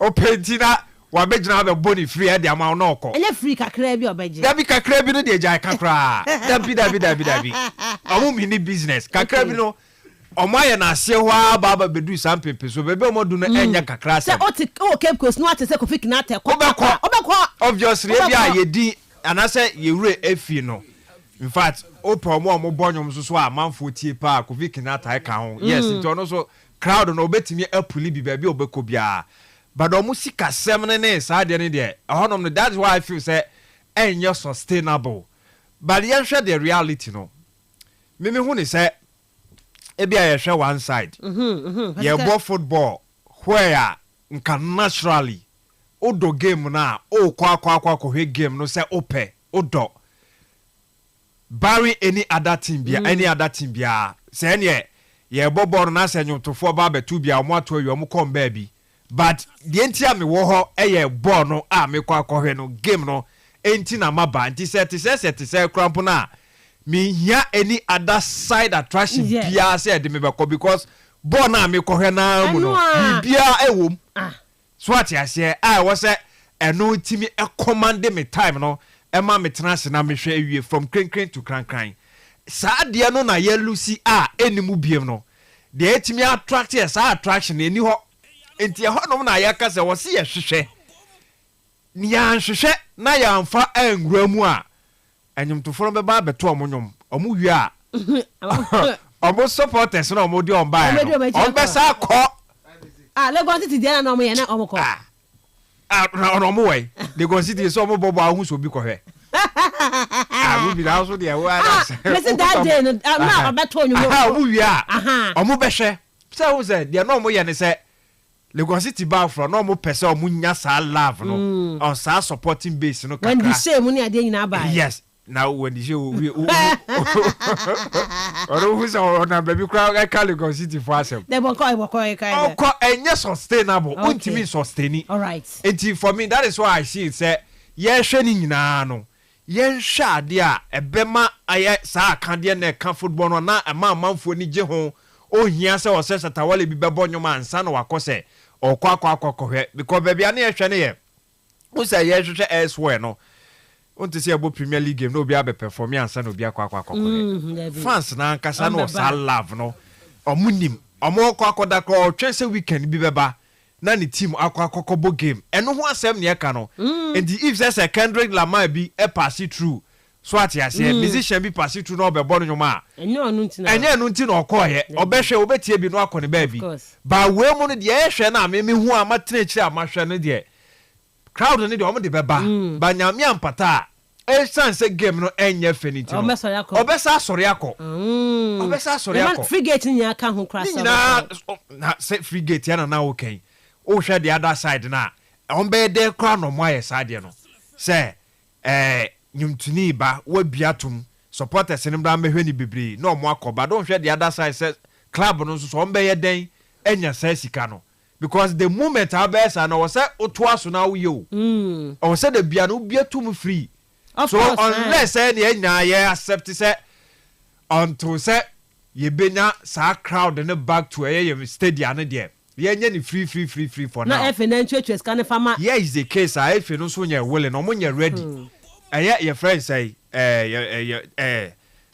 broadcasting right crampo no omo ntimi enya bi omo ye say kaye mpo na nka games no omo you know omo nya sika mpo kakra dia ma clubs no sika bi kakra wo hono ma push omo a ka bi obetimi have sa narrative no but say nothing nil nothing to show a particular section of the stadium will be shall be open free and you know free no why na beko sa session na obeko akohwe akotu ya why na beko hefa obi abeko free no that's what I'm trying to say a question it's a cobandam na it is the to that a disadvantage of the home club no says can be man not FNN for man now obeko said ya okay efi e ba be fa enyumtofo ho ka owi a ono asa session no does it make sense make it what they are supposed to does it was say sika na farmer clubs no omo no nya nyoma yie omo fa some quality players no me hihye no omo fa nye me yes was say for no be sa de no e bia eye underg fu ya no mo de o ma bebobo yes me sa na hu no e bia just something to entertain the supporters and all that but yeah to no chrome hade don ma me sure wo stadium announcing gadget ho no enti so obo nyoma na afa na oba stage fufu bi another oba hede Kumasi Legon Stadium TNA meaning that what is the public addressing system but for the other areas in so Adoma ombe obi nti beso ma select ho no we should be mu here. Okay, I think I'm a good man. FKK is right. When the music is over, all the fans will go away because they did not come there for the game, but for the music. Okay. Mr. Moon baby I say game no ankasa no nyefe. Or say game no ankasa attracting the supporters. Sure. And another can say entertainment aspect being a nyom no ebemwa okay. That's fine. Some person mo dia no kan ho a okay because FIFA cry come once of the biggest competition. The biggest and I say po omo na organizers omo ede football ne bae na UEFA for abayi hihihim obia bi omo cramp no omo competition no say no omo ye no of course ehiem sa na nya fe no omo dwendwe ho so ompede de ekeke Super Bowl ni we na America for no omo de ne nante eno be hwe a Drake no mo ne musicians no so omo elbo a omo ampoko ekokohwe omo kohwe sa game even FIFA World Cup closing ceremony Oh, am I a closing ceremony? Now, you kakra bi na ho no mo. Obi e be pe game na e na after game no game no fa nya hwe. All right, na me fa course net here for Masubi. Me pa cho ye be free gate kakra. Ye wi so obesa bucketing raise anum before be twam. Ababa nwom ase enti uchi se takwa akofik na ta be bo a ye be free gate in 10 times. So kone ko dia sa ho no na hwebo ni bi. Obe free ha kwatakwa. Akohwebo ni bi because of kofik na ta na say o de born one enya wakono. I mean for course net here for Masubi 0244 408046 0244 408046 and 0244 408354 0244 408354. Frena was so far adventure Ebrasubi. Hello, good morning. Good morning, Subi. Oluni. Olum Pacho Yeti Anope. I can say. From bring back the love to happy hour. Hey, now, it's a idea, or DBDba. Hey, I say, no, you be a national, you say, oh, yeah, Papa Ghana food, oh, yeah, Papa answer Ghana food. Kotokone House is over to you, Medase. Mr. Medase, hello, good morning. Good morning. This is Kingsley calling from Cape Coast. Okay, Kingsley, let's hear you. So the arrangements they are doing concerning the bringing artists to the stadium and all that, I don't think it's sustainable, like you said. The best way out is to invest into the stadiums, invest into the coverage, invest into the players. That's the best way out. We want to attract viewers back. How do we do it? Let's invest into the stadium. If you watch most of our stadiums, they are poorly managed, poorly controlled. Coverages. There's no better camera to cover the players and all that. So I think the best way out is to invest into the players, buy new players. You can even buy foreigners into just like how Saudi Arabia is doing. If you really want to invest, attract viewers to come back and watch Ghana football, we should attract foreign players and then invest into all our stadiums in Ghana. Okay. But the rest of the other things, it wouldn't work. It's not sustainable. All right. Thank you very much for your contribution. Hello, good morning. Good morning, Miss Ruby. Maybe I told you baby friend free. Richard Aholo, Mikasa free Missano. It's on catch it you. And I'm always with you behind the red. So, for instance, somewhere FA Daban, the FA is not really up to what they should do to bring Ghana football back. Football, to go and watch football, it's not about bringing musicians to the stadium. Yes, it's about a particular player who used to play that everybody wants to go and watch. Yes. Okay. So if they have, if they want to invest, they should look at that center, how they can make the players, keep the players, the best players in Ghana to play for that long time before leaving outside. And that is what is bringing Ghana football down. All right. Nothing. If they send the musician, whoever, they should go to America and bring R. Kelly and co. Okay. Thank you very much. Hello, good morning. Good morning. Baboski. Baboski, it's you.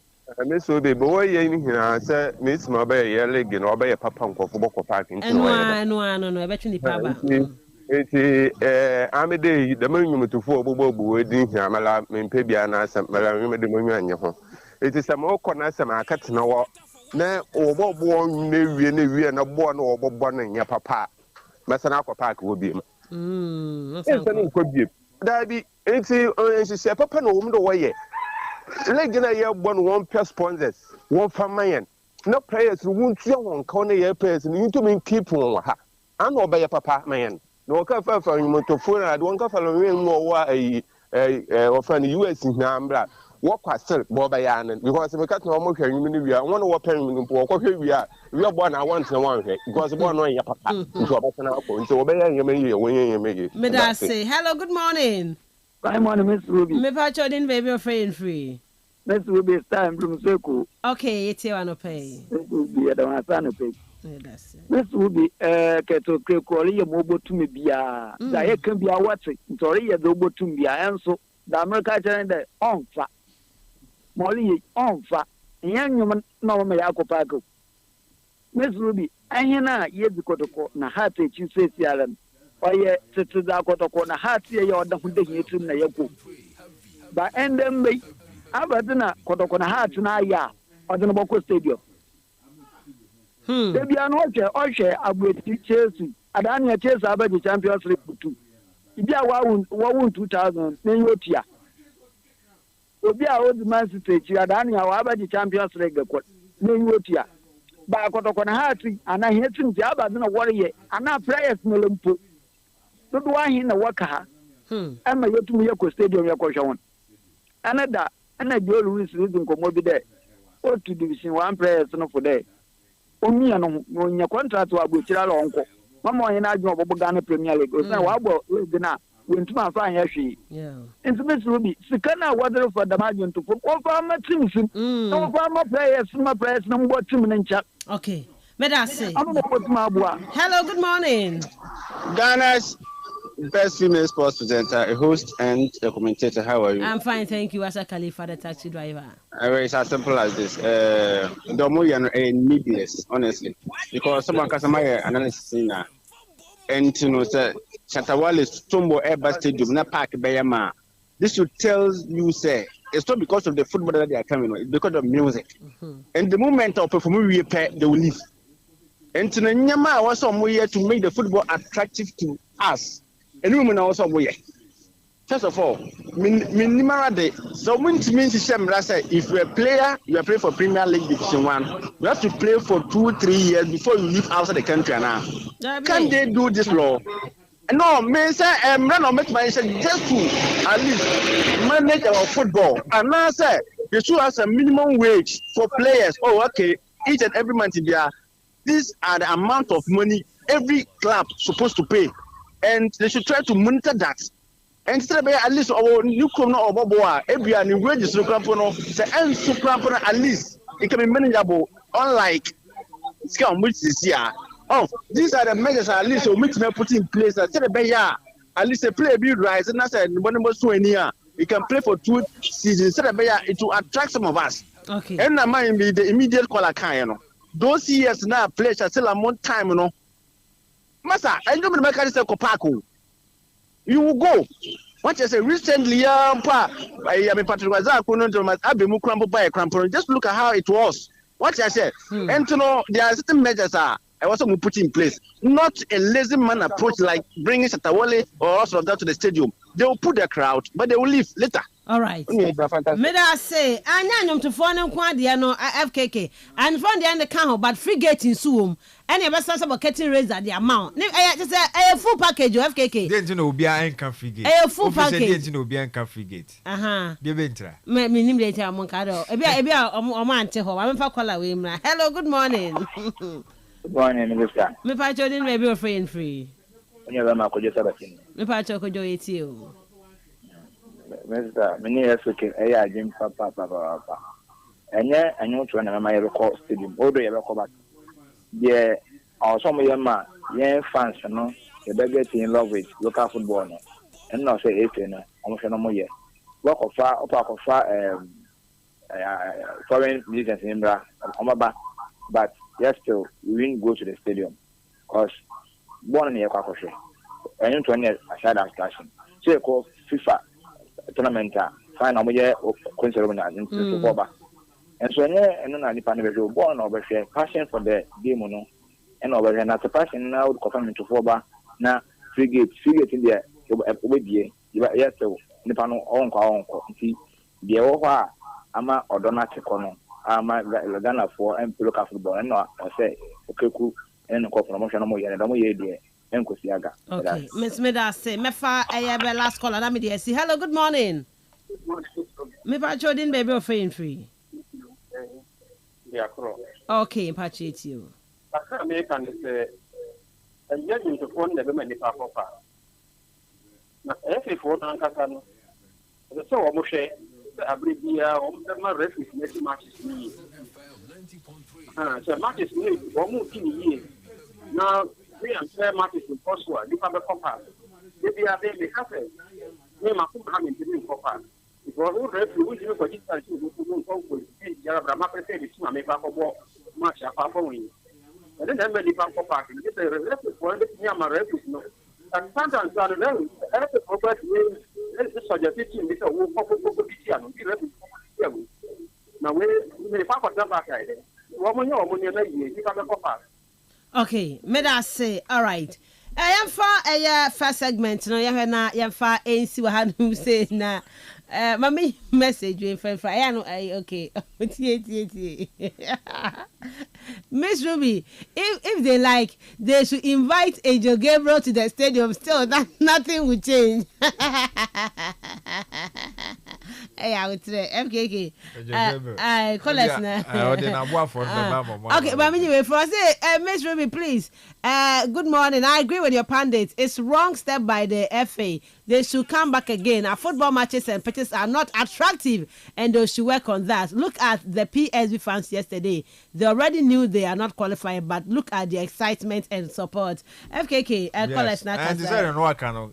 No PSV now qualified to the Champions League that stage in the crowd. Feeling a womb, and a year, the opponent players a crowd what you moving from afar. No, and you know, accountability, the attraction. No, oh, and no any idea a better supporters and about to say magnet. You know, I don't know also more magnet. They say meta and now at the idea ni that year. It's football. No, any supporters nam dear netri supporters neba ye shase na ye ba na ye nyum to na etwe mo ba e dear na etwe mo ba quality display, quality performance by your teams, consistency on the part of the players, good coaching, good refereeing, good pitches, good coverage. Enti sa enkomo no we say ye call back near say di na wo boy season o coverage cramp no obi ehun ba bia nenam. Poor.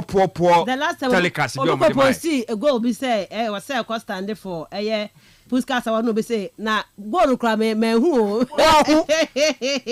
Then now, you know, one pony share me refuse. Go in Pona. Humpona, no Division 1 or lowest Division 1, yeah. I said the last time, not Tumpo, yeah, Ghana Premier League, Tumpo shall go be pa, number 4, who go, who better, who answers so. It's the hormone now, was always the quarter, no, the more and you, and I'm more hurry, what tiafa, dear, no, so my jumpy step further, and I'm more baby, and yet that is not the answer. Okay. Me, if you ask me, that is not the answer. And he said, "Your macanano, on the Bible, to phone who do it, you know." They will come and see them live somewhere performing, but after say game na anko ya ombesako ebia that said time ne the ombe transition but how long no dey nyum to phone be ba another week and kono ko say be home my be Sunday but ombe ni sa until that kingdom come na Osman so when you say yeah omo ba no be hu ball na omo pay phone they believe say something is going on well what say people should come and see so when they come now they will be attracted to what they will see no nyum na ekoso no wa ba be see they will come and make say so ba e ma ne mba say nyum no nti na oba keke na oba no they feel say they have something good that they want to showcase and to they believe say no something good is going on bank form patronage so mo bana mo be hu at the crowd yell through the music you come and see what is going on obeka that's what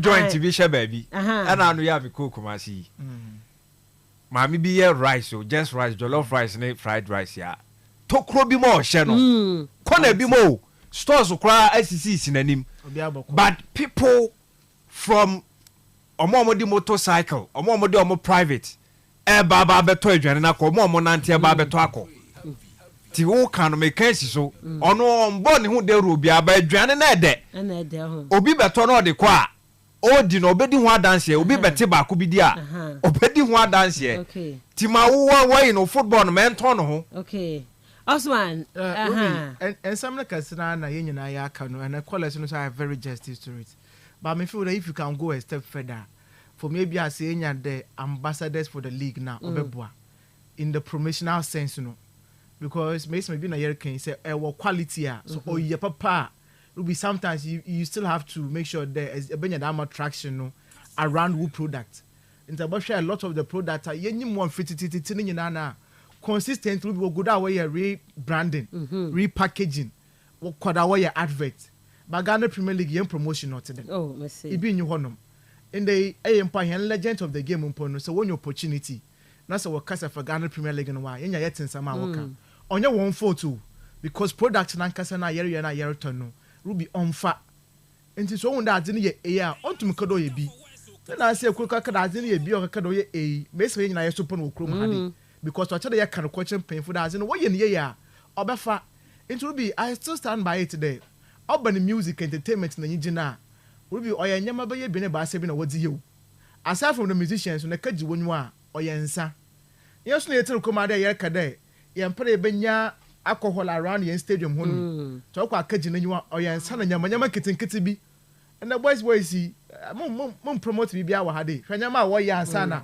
waji wona nyiwa into match days what are you going to expect of honum so I feel the ruby you make sure say when investment bia you for my clubs no mama yen kwachiro and na nsa ya yi anana na yo amponsa okwa Cameroon ka fight to ga mbela ana onye nua koro no so what ko baby Ghana hade a nko but in the onye oporo ko Congo onye oporo ko Angola ko Ethiopia oporo ko Ethiopia in the what compound my country be what company adwene ho pa entire it's all about the money and no say ajeman or see India or India yes India for ho asem sika e wo ho no minister obanya sika asomo ncha no so kwa India sika wo ho no all right it will be me feel there baby abese ye ka 5 years busy e bia FA Cup finals bi and a year good coronation matches bi na as artist reba I don't have a problem but there been a year sustainability aspect you know how best can you do it every week you can get that much sort of investment you know to attract those numbers you know all right let's do what is right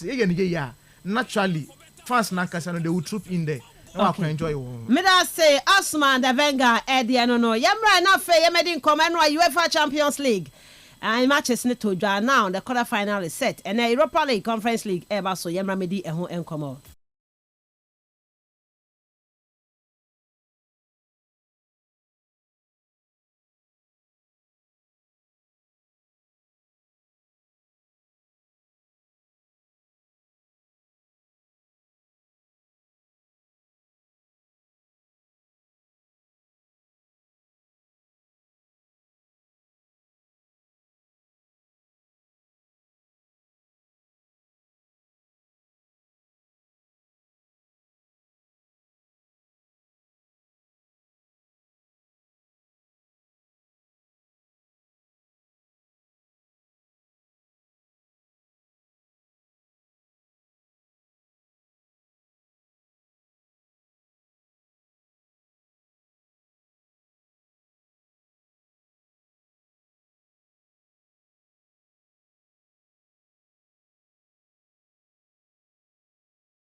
44408 file message bra na ye ni enkomo e ho Asman Miss Ruby enkwama no ne no ayede yes any enkomo no is superb my starting fee another conference Leo against Dortmund question by 2-1 yeah my mentor mema FKK me fan bo ma no eno o kan ye me man be predictions that will o kan ye na me say are you sure yes, Dortmund yeah really of course wow Dortmund form Bundesliga as a compact Champions League now.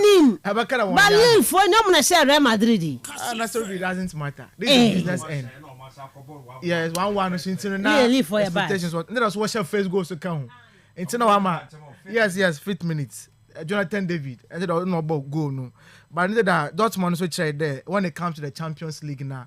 Last year they were in the finals and at this time round so we go that World Premier there. So Bundesliga no koye ya.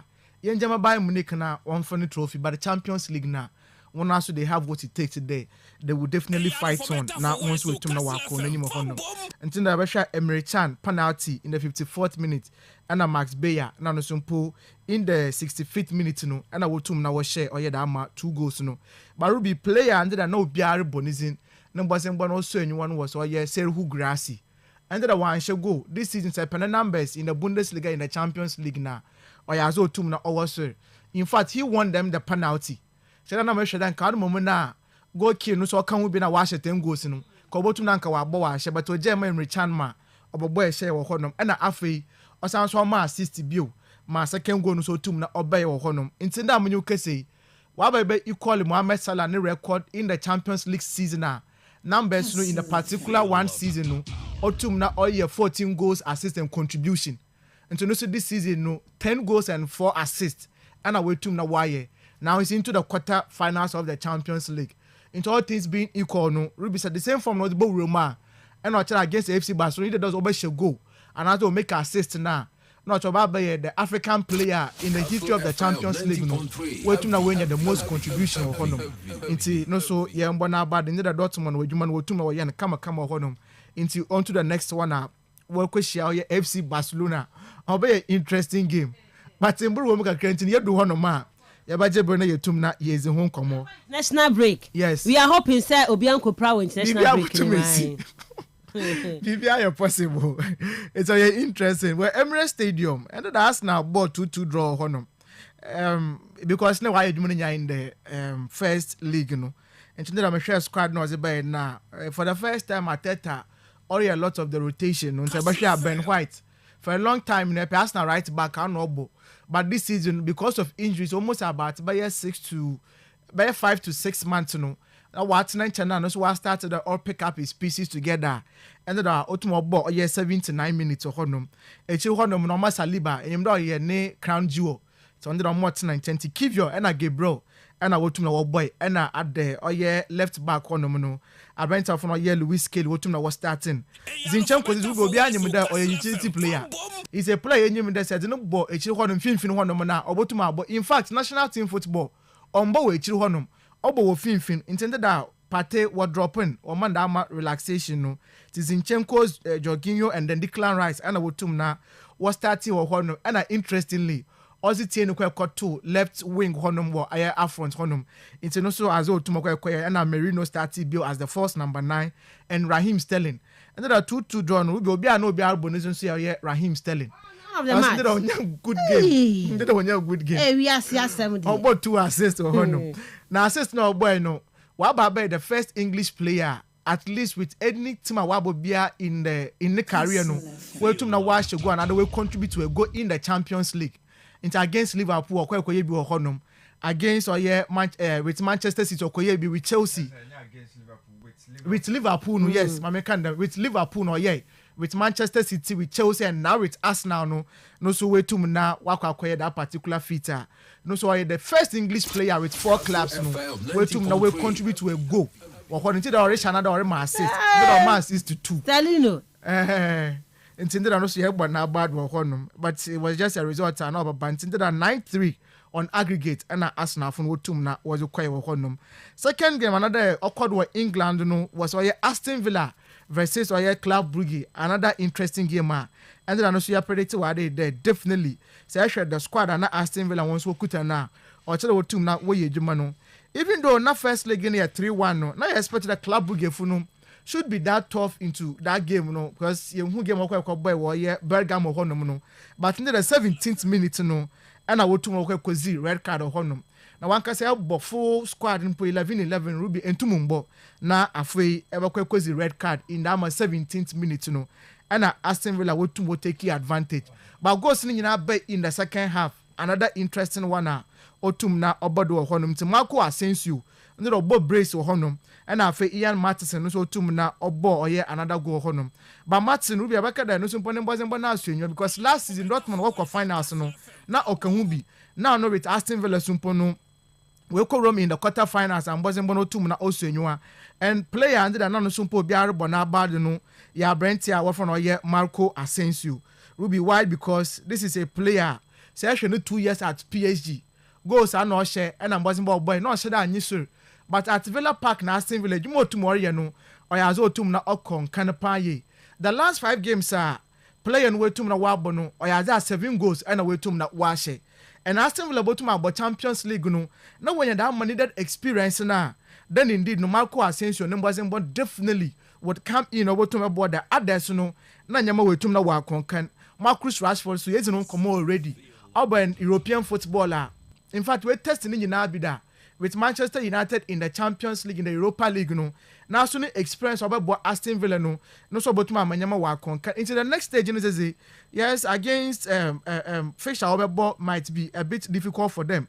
However, what about against PSG no they still have enough quality players once on any good day piano they wouldn't see themselves as inferior. In fact, me see you compare two sides in Mpona.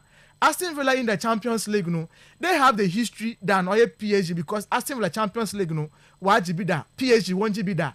But they carry the last 20-30 years ejuma obiawa in European football now. I'm not sure we can compare Aston Villa for one history no another when ejuma in the Champions League no to that of PSG. But in terms of the history no Aston Villa they are former champions of the Champions League into no. So definitely they are there and also one bazembono obetum na obe content. The next stage obviously obetum na yashe how this games so will definitely pan out for the two sides in no. And the baby are not attention in no was Madrid. Na Eco Madrid, let's go Madrid now. What's if you are against Real Madrid? Is it they don't come up now about the history? It's around the two sides in the Nano, especially the home team that is Atletico Madrid. One thing they fear in the Champions League knockout stages, one Lucy, one from any team be another any club be a no. In fact, it dates back to somewhere around the 80s, and I will lose one last game with fear. And Vicente Calderon and there now the Metropolitano honomuno. Therefore no what's in fear one bazimbono yazo chelo tum na okosur. Into against Real Madrid no yana ya chemo hade there. Say I bet these two sides now. When it comes to the history, the rivalry now, these are two clubs so you cannot separate them. But with Real Madrid in the Champions League, me should be any team of when it biano, you know definitely there. So anya wunyama ya pressure no tum na wa baba toward wo honum. And that is one time your interest into first leg no not or 2-1. Intended that na me chemo ade there. Say early go to mu bagame ni ma no botum na wa kwa kwez no honum. But prior to that no, ndra say I share the starting lineup na. Atiko went in for the 4-4-2 formation no. So definitely not the all angles in nyina no. Obotum na wa hwe na wa ye dwuma no. Real Madrid went in with the 4-2-3-1 formation no. And then I make wa ade there. Say I show here Chouameni and the Bellingham coming back into the team now. Obviously between Brahim Diaz, Luka Modric and the others, coach would have to pick one. And then he went in for Luka Modric to start the game for the obvious reasons. So that is how Madrid into the Wotum now once we room in the game. Now Ruby game Nanka says 27 seconds. And I go from watch the intent there. In fact, they wanted to do something in the game. And since I should go to Wotum was said now Madrid won't settle down. Just what possible now penal, born affront one penal, and I feel I'm a low cross no to more by a corner Gallagher or to Mnonya Dama connection or said Dama face go no, making him become the first English player in the Madrid debut or to Muna or go or honum to know make Dama history no. And fast forward, you better when there, let's come out the phone there, Ruby, they really wanted to dominate the game.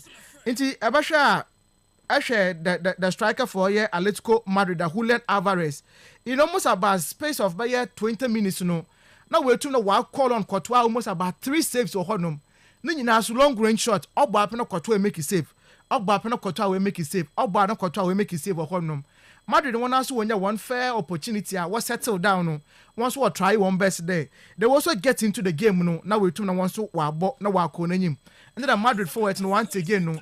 No one yet that vibrant or honum. And that was something now Marisha Kwana Atletico Madrid was what you do because defensively, Ruby, they were very much organized, they were very disciplined. And see, Mekan Wahaje there said me, Diego Simonia, going into the game, I wouldn't want to go in for just one pragmatism of a defensive style. And see, it's Auburn zona marking about to my or honum. Auburn man to man, so about to not quack or honum. And see, Vinicius Junior. Rodrigo, Kylian Mbappe Munina in the first half. One said that when you dama day no, but even when they got those chances in Pono, there was a certain goalkeeper, Jano Black, and no so Jine Chihuanoma, no so Abba, about to now we make or yet dama save no. It's in the first half now it was more or less like let's go Madrid not said there. Yeah, but defend here, but you craft front one Mosa, a Jumano, yes, about try and best today. About to now you are putting another goal bill, now you are coin in him. Second half, once again, what by no. It was the same format, end-to-end action. Discipline from the two sides. No be able to obi aba try there. Oben finfin one na born yentum yembo. Yen defending numbers. Ye kwa front one ma yenko nko yejuma. Mbappe was a bit quiet, but the first round be will be onya no otum okọ enyim no. And otum no course or ye down penalty no. And for me, it was that good, clear penalty. And a Clement Lenglet kwa ye or ye down mistake no. And a watch penalty and Vinicius Junior of all movement na Madrid over here there game in here 1-0. So Madrid will 2 more shot, then about 1-1, then aggregate would be in favor for here Real Madrid as at that time would be 3-2 honum. Messi Kojina honum confidence and a born all boy too baby.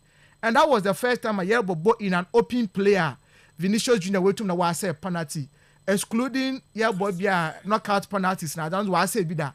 But then in the course of the game Nankasano na penalty about Kojina no not last 7 times I was born no Obo tum na osha honum. And Ruby, that was it honum ma. Madrid funo, and I went to na 1 year mano. Sabasha coach odu baby no.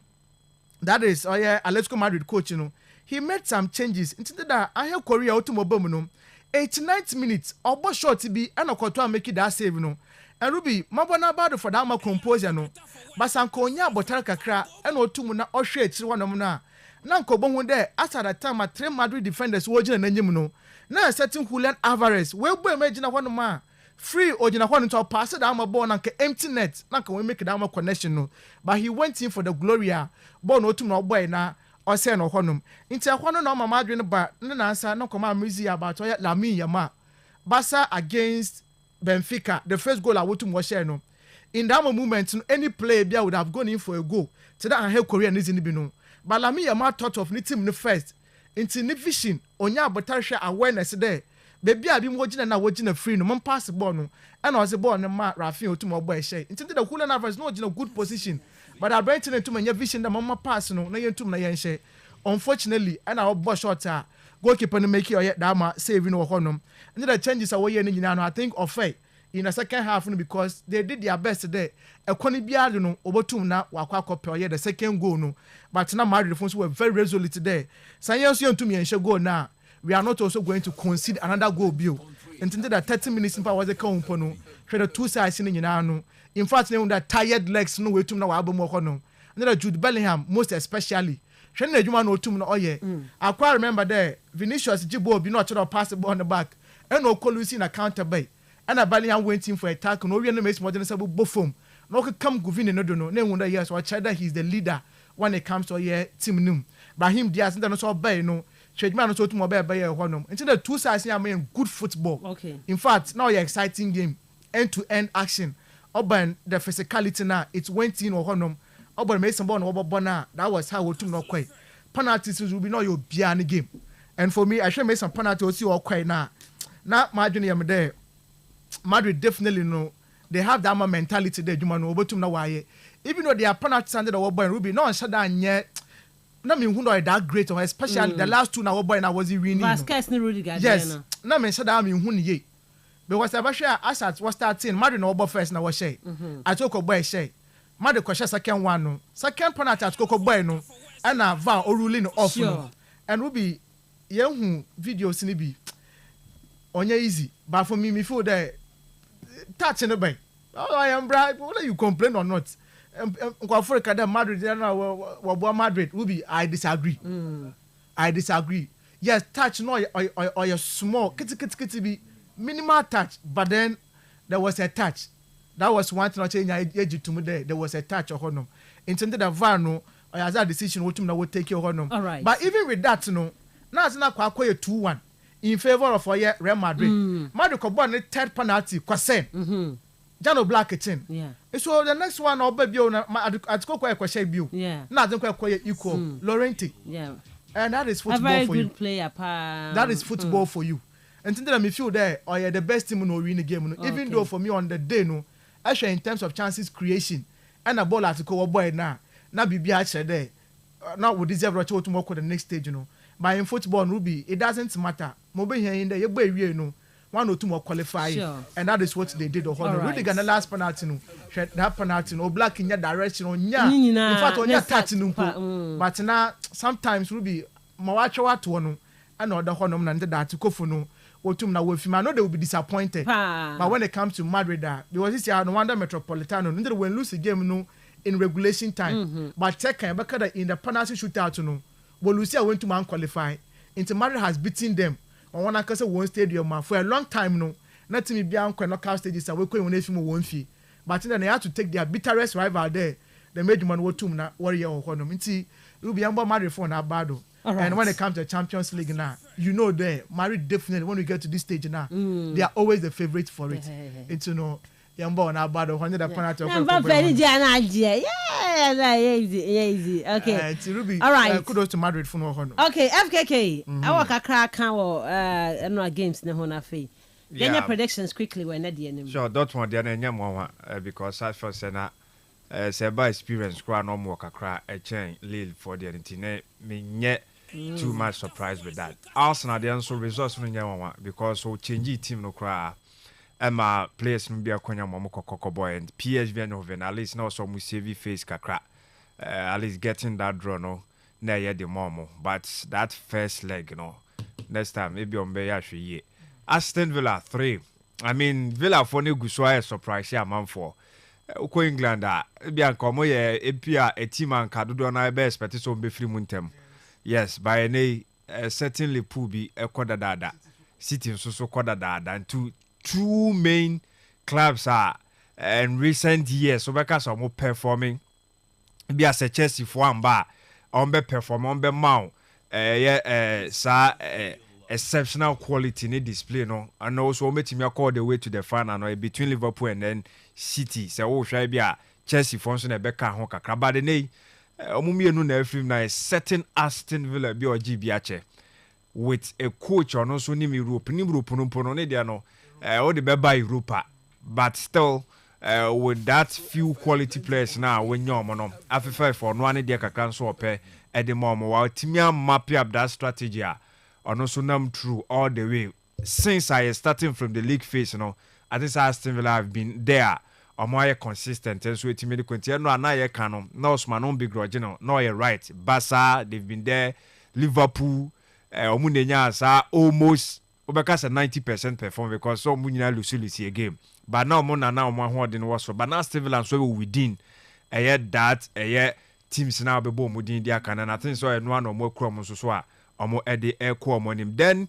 the other game who commentary about so Madrid there no obviously na a game na ye di kan say kakra slightly na Madrid for a favorite because of the records in the Champions League omo elbow and no ani ade drive omo ade omo ko nti actually bisa no ka sampa players na mse duro no me ba be show mu say this is our competition we say ade bia o feel say ye wo dia eno dia na ya wo ye wo be pese wo be bo ho ban dia wo be ye bia wo de be bo ho ban bia no wo de be bo ho ban eno mo hu say your priority say winning Champions League cry say so mu rate no higher than ebia La Liga po yes pe de ko yi de e da be ka say o mo last two La Liga games no ma bon against Real Betis hwe de o mo ye and the last one the weekend so omo boy no bra omo breye and so omo find a way omo the ball Champions League even with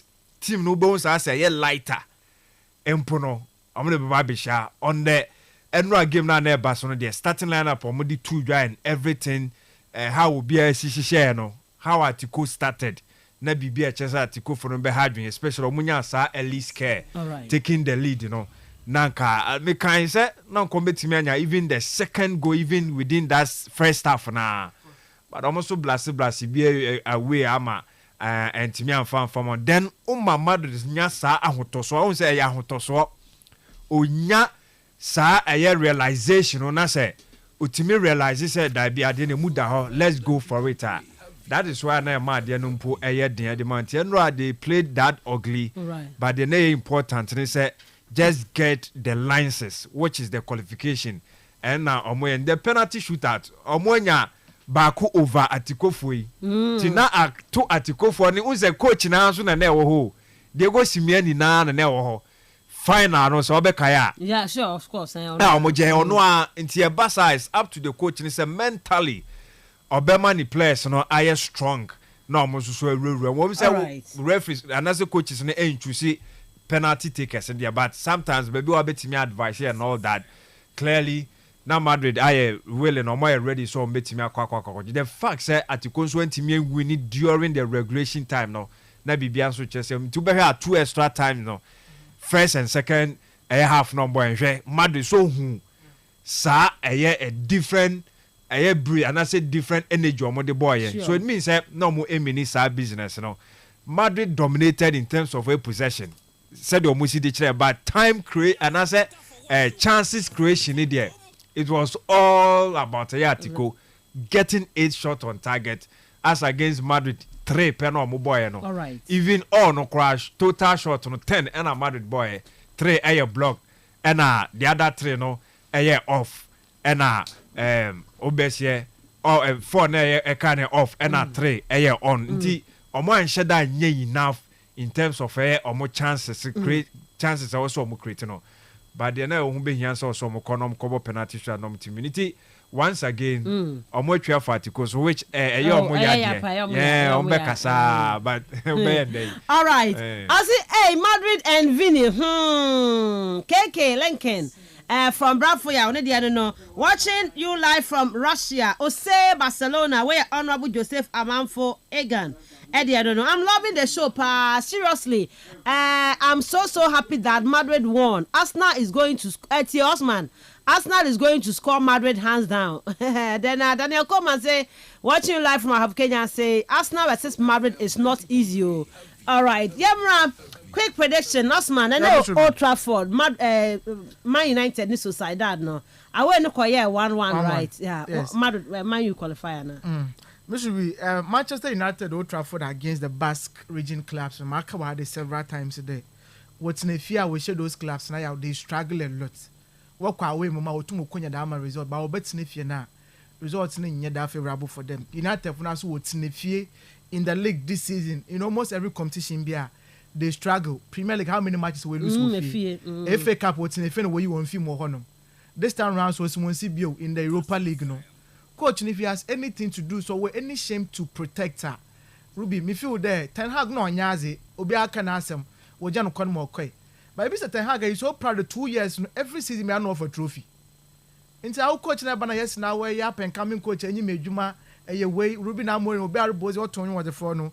Our ban when yamana jegu kra and you're only left with one competition. If he has anything to do, Ruby or Yende Nyumbu, game way on easy. Okay. United will win by a slim margin. It be a 2-1, it be a 1-0 be. I doubt him for that. I wait him to one because that will concede the goal. No answer against Arsenal. Now, first half, what should go in the first half? Now watch it. But what two should go? But Korea is just second half no. Now Arsenal are better. Into combining all factors in Yana, Ruby I feel United for no the higher motivation there. They would have to win this game and qualify. And more higher qualification. No? So whether through penalties, whether through the regulation time now, I think the United should be able to do it. Ruby, in the game, United definitely will be in the next stage of the competition. So I'll give it to them. Okay. Athletic Club Bilbao Roma. Another tough game. Stadium. All right. Ocha wants to know where you be. One qualify. I'll give it to Roma. Roma to qualify. Yes, it will be difficult. Okay. But I'll give it to them. Frankfurt, Ajax. Okay. I'll go in for Frankfurt for renew away. Okay. But sometimes, it may also deceive you.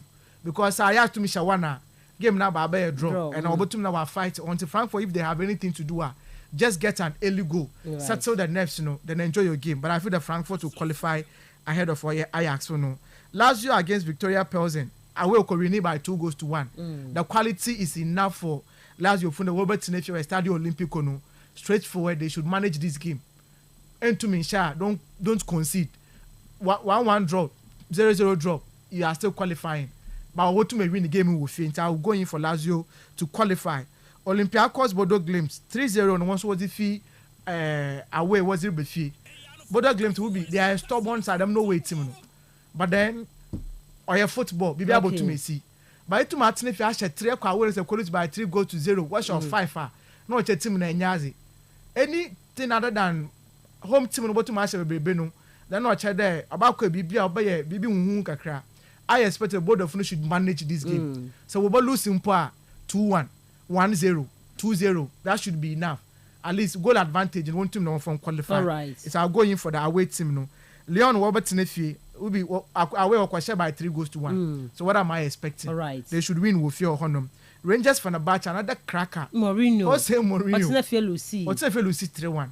But Ruby way Mourinho me trust him so much in European football. Okay. The game about to over 10 days. I qualify. Yes. All right. I have this belief about to know why you do. Okay. But then home team no definitely will be the favorite for this game. But the Mourinho factor no. No. I'm more than no. I'll say. Ma obi seboko fekesi ma dan prediction me ndimeti. Okay. You must mark when I'm telling you. I would say Fenerbahce to qualify. Okay. And then Tottenham against AZ Alkmaar. 1-0 now once what the fee. Then can you akoma? Nkatre one day. Ah, Osade ba way. What left you shot 3-1. Oba shot 3-1. Scotland. Also ba be she. Let's wait and see. More players they can do it. Yes, they can do it.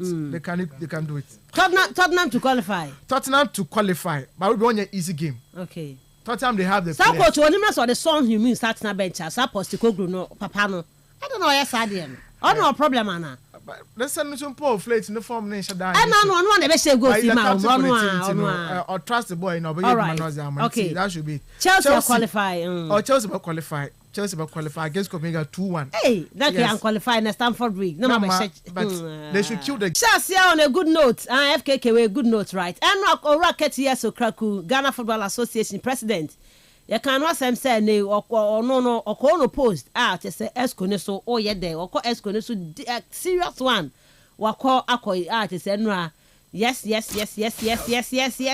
yes Oraket akopiem e CAF executive committee ne so now he's a member was what the Ghana man panyin ora John Dramani Mahama na pamfu nyina se minister Honorable Kofi Adams so dana say what the Ghana for nyina say the FA to say executive committee in Odama say what for zombi mpanyin for Odama say what the Ghana for nyina say and say tire amade man no ene wakopie mu horum na kwanya wanya no obeya dwumade atumi aboa ma Africa football no enso atima fa no tuma pa de fe no asda ne de na do so pa ura ketokreku so no oye CAF executive committee member now ono so no ye congratulating on that note another Black Stars of Ghana and head coach unim say ochina na otrepepepe ochina Friday in the week Accra Sports Stadium no ye ne Chad Airborne ne sent coach Otuado ekopie mu a FKK wako gamanche ne na se akese nei okoye kwahye ne na se enhira se nei wone gan chiefs ni nyina hefo ni nyina omonta wo machi na Ghana fo nyina so metachi na afi Ghana okon a ede anim na video da be otwado de ne camera na obomade asomonta na chi na afi omomo empire fama na Ghana yentimi qualify enkopie mu World Cup no SCB yentie coach Otuado koma what to penifo anymore to seek for your support, for your guidance. We have difficult matches, difficult tasks ahead of us. I think the Ghana nation, the Ghanaian nations needs urgently a victory or victories to go to the World Cup. And for that, I think we need the support of all Ghanaians, especially also the GA people and the GA chief to support us in our task so that the whole of Ghana can be happy and everybody will be joining us if we go to the World Cup. Erantino Otado and I was Ghana for Nina Kankane or one crying. Ahemfo omunyina ntache na afa yentimi qualifying for World Cup na sibe no achi na tesani FKK ehunum se okọ na nanom na ase dia wo se yegunsa yeyi apaye na nananom ede o machi taye ede etai eye Otado ntie yeyi apaye ede ma eye Otado e na afa Black Stars team na afa Ghana fo ye nyina wo game a ye kwa kobonimu yentie kakra. Yeah. Now, what Afro Bashi Dia? Yeah. I can hear voice. Yeah. The Wukumi. Yeah. The danger one. Yeah. The Mutuman Afro Shilling. Yeah. Any Nagba idea again. Yeah. Any Bachini idea again. Yeah. Any book or pen any way, but I just said, yeah. Name your Tommy and Kevin. Yeah. No one laughing. Yeah. Yeah. 12 fingers. Yeah. Free flag. Yeah. Yeah.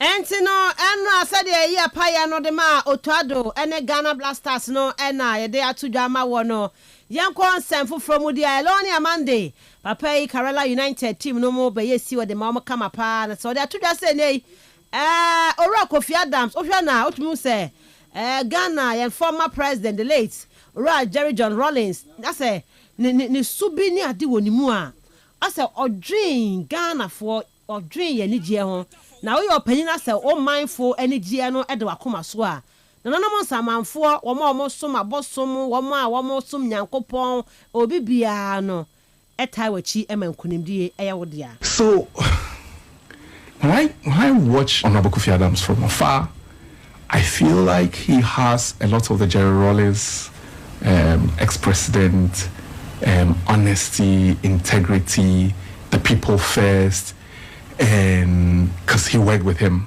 and I think he reflects those values. So in that sense, I'm quite hopeful that any leader that genuinely cares about the people that he's leading, you're bound to succeed. In fact, you don't have to be a Christian, you don't have to be Muslim, or will align, because they have what we call God and what they call the universe. The universe will align and marshal the forces to help you to succeed. And it's our opinion as our man for your dear Akuma Swa. Nana Boam wedding kunim. Na Eloni Amande to just say never PM Ghana. Yambo in terms of success, Nina Madia, but Maka say very 3.5 and I say 4 out of 10. Sporting success, I think is quite clear. I don't just to any objective bystander you can see probably it's a 3.5 or 4. Any asma Eloni Amande ede etujwa eno akumasi asante kodoko esi akaino ewo FA Cup no emu round of 16 game no mu yedene 1-0 na kotoko for timi share ya o ma qualify kwa kopiemu ewo the quarter finals of this year's FA Cup no so no yede atujwa ede amawo ewo honom. These are the few local news ye boabo anu ayeba abedi eho enkomo FKK amensha asem free so na fe kakakra na Osman Mrem. Yeah, sure. Otado when the quest is Obey get it back to winning ways. That is because of Obey get it back. I know as a person of the team Black Stars, you know. Ofili say or say or call Nana Nomina Sunaja or compare a year in Shra. Na with me the echo. Me who the Ebia so no taba Ebia or ye dear but already behind scenes. I don't know why I shall say one conquer. I do some way in a fair of a so cocoy. And only idea now some dream but and catchy. Me assure send an anom there Benny Benyan or more. And obviously I also feel say Anya Bian almost a empire or more bonfire more minor and kind call which football so can will be to obviously something or more air that the name of no individual and also all the I don't know intention now so I know so a sort of a resource na ifrimo eba nti menim say me kase say miracle do happen but miracle so beba I was say or prepare so said the can say preparations no ebeba na onya prepare ya ehonom na so lack no ebe free mo enso so atimi aba nti or prepare no yes anyo nyina still Kasepa no ebegyina no so after see a empire and nyaaye saa nyoma ni nyina no when ya collapse no right okotena now tactics no so 1 to 2 nyoma yie when ya nyoma right decisions bi when timi ameki nyoma and as decisions so right ni nyina no ya de ebetimi asay because say all the Ellen kitu said you because yeah for say bia nana no bɔ empire man na lack no beba so atia say bia nsankyene ne die bi beba fansa no to so eni na nana no matie si park no so no makwa bobo ni bi dia magana almost sense direction no say empo bɔ no ye bɔ na say ye bɔ over the bar nana no be chi ahim say sa na okope empire bɔ be nsankyene yo nti me de me jimpa e didie but I feel say football ne ya nyoma bebre ekom obebo empire there but I say also nya nyoma right and I also believe in still that scientific approach into football science the all the ko ba bia meji ho achi me no enye kra but the ban of ball said the omaya me ahu dia spiritual aspect no honom there which otuado eye no but owie nso so a also noa so as a man or trans no reflecting and your mabaku mienu bi o ye me sure say AFCON no qualifies no be boa ne ye pa amaneti me ayesa self examine no and as self examination no ama no so etimi pick up the pieces. I mean we all support the cause say Ghana be qualified to World Cup. Amanfo engine ability nindi people feel so when you capable which I also me was a tangent no sa kwan no me so me na mu bia but for all you know ebia na this time around no wa baba benya nyoma right ade anso a me re mfi ho and it's a World Cup qualifiers here but he started it so no one started and onyenya some fine results we say ye di cup before games and ye lose back Comoros away ya kan ye winning akosa Mali wa away sure enti bibia che say ono a wahya na say ye place second behind Comoros for no obetimi dia kwa say we ye pa no and now o dwendwen ho na AFCON no so de na baba bewrem kakra and ebema wanya sa feel no eye mixed angie no beba gidie no so beba because World Cup na ye kwa kobo de o start ye sa results no down but midway through no okonya another tester eno no okodi entwo ewo ho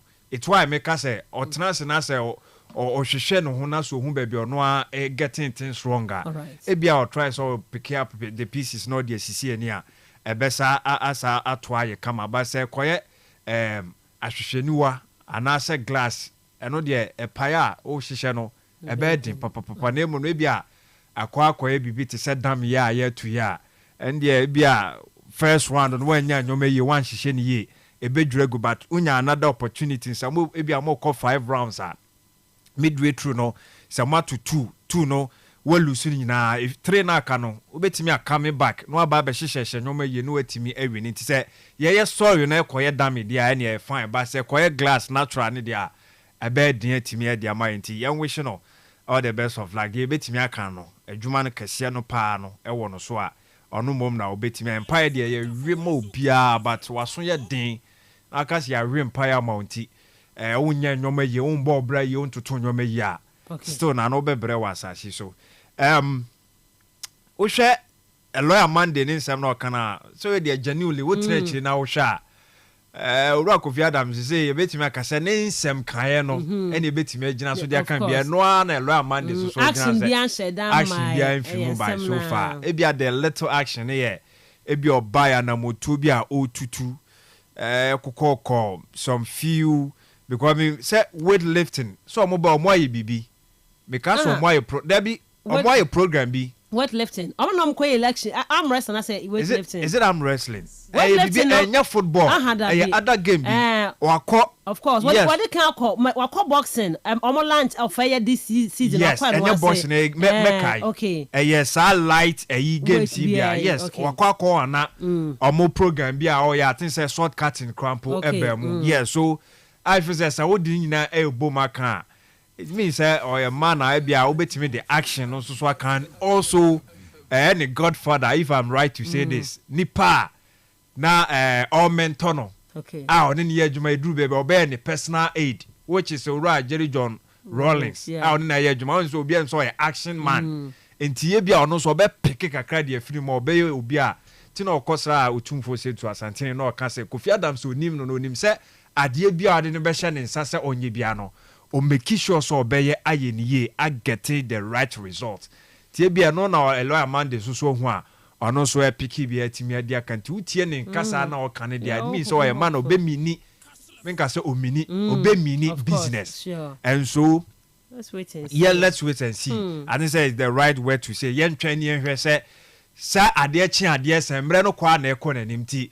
Yes, started with the qualifiers and no wo but me pe sa key moment bi ebia ni ora ya mpofo ankra se dwumadi ono na ya mpa ene se dwuma no ono na eba be ya mpa adwuma ho pa ye wo ada pertaining issues bi on ma o say kan ho asem which maboy na se na adwuma no ye pitches no maintenance no waka budget ho asem eduru ho no ma ekon ya obefa so atrimino ni nyina ye baabi a amanfo hwe ni ye pass sa adwuma no betimi ayaye ni enti me sure say we few hours ni some minutes bi ni emre kakra we ni ma Uru Kofi Adam na adwuma ni beduru opa ni hu say indeed o mini well for Ghanaians.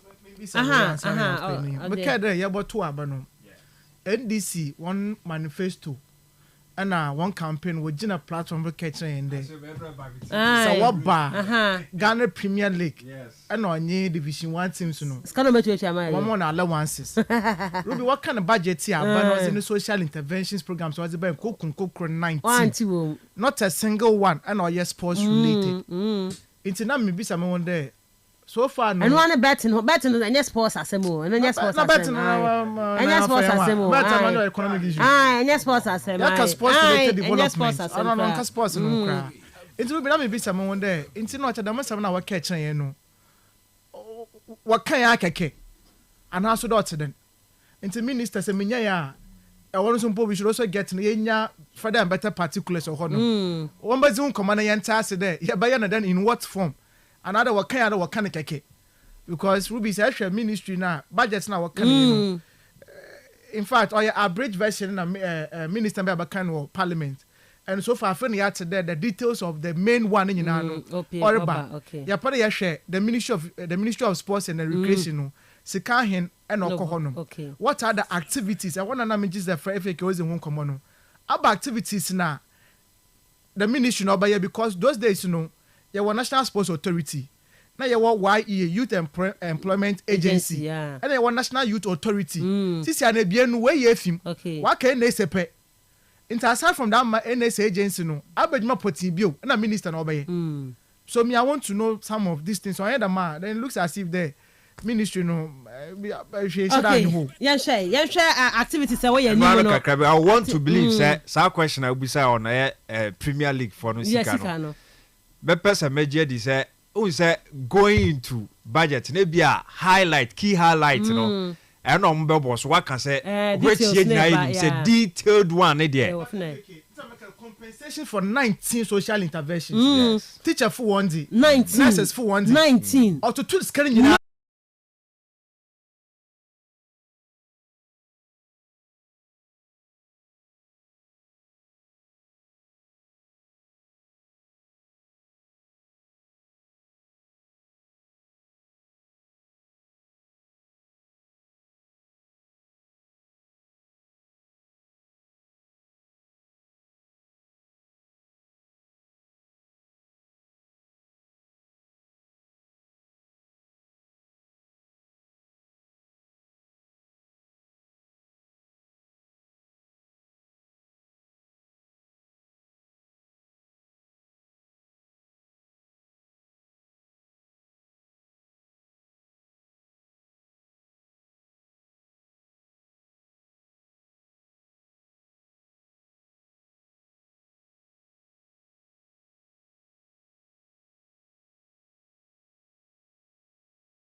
kama amiehu sɛ ɛyɛ sector ha sika we ɛna ɛkɔ sector ha sika we ɛna ɛkɔ nti wo hwɛ a ɛyɛ national health insurance scheme sika ɛkɔ mo aka 9.93 billion. Yes, sɛ wo hu bi yes o ma tutu tidi ma yehu ebi mu a mo ekyirechire me no na metie ra upon kroma no so highlight key nti yesu ye behia sports minister no anasa omo a mo so sports no but 19 there was anka sports to me ba ho baby 19 there na me kan say de na dodo na epatie na say e-levy no and betting we no be ye free say be omo edi a mo 10% no enka esi wo ho a so yambo racket abaso before say rebefi sabre na betimi aka say congratulations. Okay. For me, untimi njin free ni nsem. Ye feel say na adwuma ne de to sini wa ha. But they bia administration wise no ka fofo hu bibi woni mu, on pese omo tape na omo so etimi ade ye adwuma. Omo so ka se ka fofo na nkasa no. Omo sheda enda dabo. Esa so omo the word corruption as omo so dem no. Eno so ho de bad. My engineer no so entimi en wipe bibia outside. I feel said the facts are all on no post ni means that mo hu bibi wonu mu a on betimi atapin but the can't no say we racket akonya na sa ba biem ukrofo no still na no omo ni nji wodwuma na wo ye no ho ti this opportunity no ebema wanya other links so other contact ebetimi enhance o etimi push you ema any support bia wo be pese wodi eye friends sponsorship one asem no I think say we say we timi bua na at least anye bia no at the end of any 10 one no obetimi abosi of a particular sponsor bia or the my league no I think say a paramount me that say Osman me should be we cover course look at we cover course na Mr. Betting Tax. Okay mommy focus net here from Rasu 0244 408046 0244 408046 0244 408354. Me from my first caller. Hello, good morning. Good morning, Miss Ruby. Koje Sonny. Miss Ruby, me Koje Sonny. Me hu ye pa. Yeah, there me say. Endo me say for me boy mama, endo me ntimi amfre. Me say for me boy mama. Me catch you say. Ni order first wolf. Ya bo Champions League rewe. Ni order first. Order first, no one be through one of 16. My casa say we. Let me say for my boy mama. That's a me no kai. Answer we fi. Me ka we search out say. Arsenal be Real Madrid the film. Arsenal be Real Madrid the film. PSG ni Arsenal na be ko final. But now omo to go final. Omo to go final. Ambesia semi-final. And be me ya no. Okay, but Arsenal be final. Oh, Arsenal be final. Okay. Me da say ko Jason. Okay, hello, good morning. Good morning. Me fa chao, na one ye. Na one ye tia no pay. Premier League na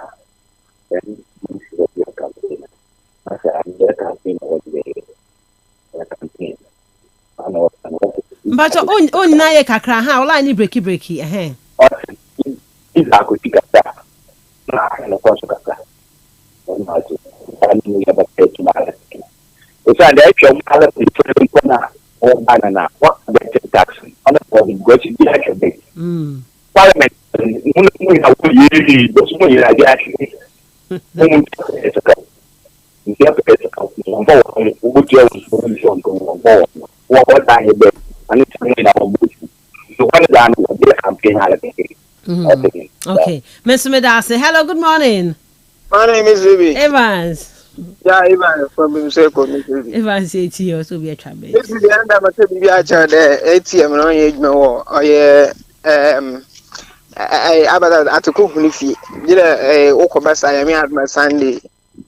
ATM be yeguma ntende ATM wa yeguma na one all Arsenal oboko final anaje me boko nyim boko onya answer ba ogbonana Madrid buoda England bia nyi obutu we yi Madrid efi nti onto adwem nti Arsenal dey betu wa asema mo amiso bi ket sise we nyinya adni we nye wa aka jewi nti ntumi nka hwe fanche ne dan dey me be kan dey you wishing all the best there obutu na why be na position na waka jin wa wotu wa kunim wa boa Africa football na wotu wa Ghana hin so akwa enyim kaka medase Miss Medase hello good morning Good morning Miss Rubin Honorable Jaru yeah boom to them nyame adome ho ye honorable what's the kind mo sin papa o the whole world wa about because the be ko Champions League ni bono nya anu no was bo ye wonu gwa no home enyam bi kra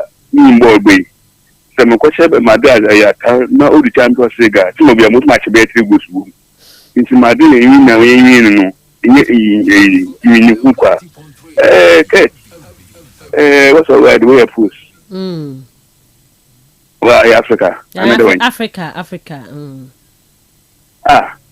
right wa woman et no ku kakra no mpu enti man hwedo na do Africa no good man no akohweda nya na kese so that azbo ba be ja tum so that bon so ba ofa ko ni ne bi fie enya mi eduma me da say all rocket enya Ghana hankwa no ye dwuma wasan so ye boss ona ye chairman e wo West Africa wafu zombi ona e panyi wo ho no monti no nya se Ghana hankwa wasan di dwuma wo wafu zombi ona e president no fi wakwa caf so ho no mankasa enti no hello good morning Miss Ubi Ten Hag ni Miss Ubi nyo Ten Hag etio ke don ko din ye dwuma na la na dwuma ye na la ai wafu zombi na la papa bi anyo ma wali eti won ko din ye ndama Miss Ubi ane pay something about first segment no something about Ghana League na was it happy hour no my artists have a performance and the football and so a sports on its own and entertainment on its own enjoy it's players no but no so bush them chatawale na to perform we are na work like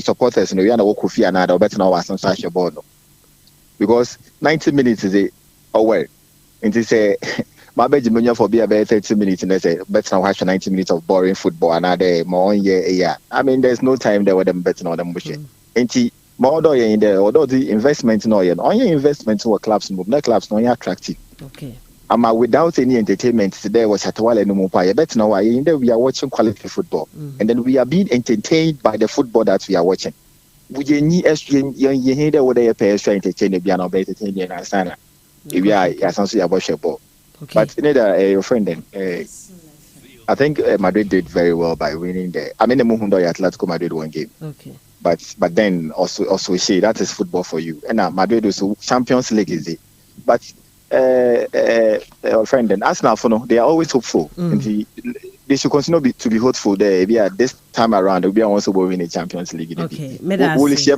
Madrid in terms of be able to watch Madrid okay Medasi Ten Hag hello good morning me pa chao udin bebe how old you okay it's you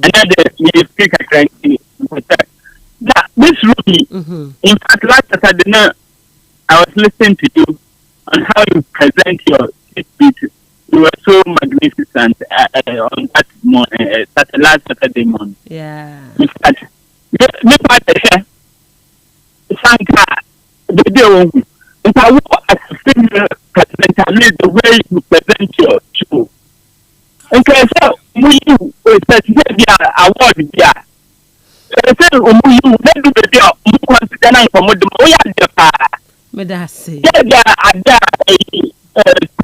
In this town, some of the men who want to you were able to do it. It doesn't matter. Do the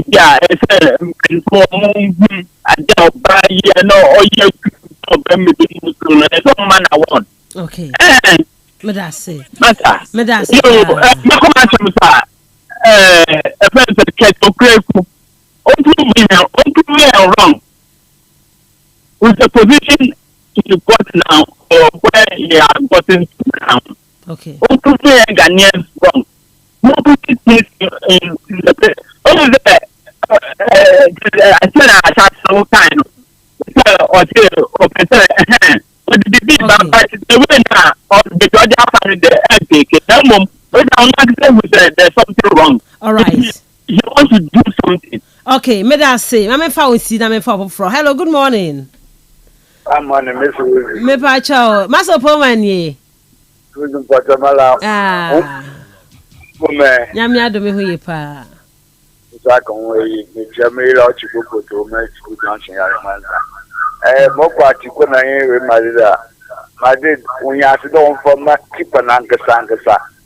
Keeper is the wild woman. Was extra ball at Chico Papa, make you pay savings now. Why it's no from me. Moko Ghana City. Excellent job, catching radio. And also. What for them?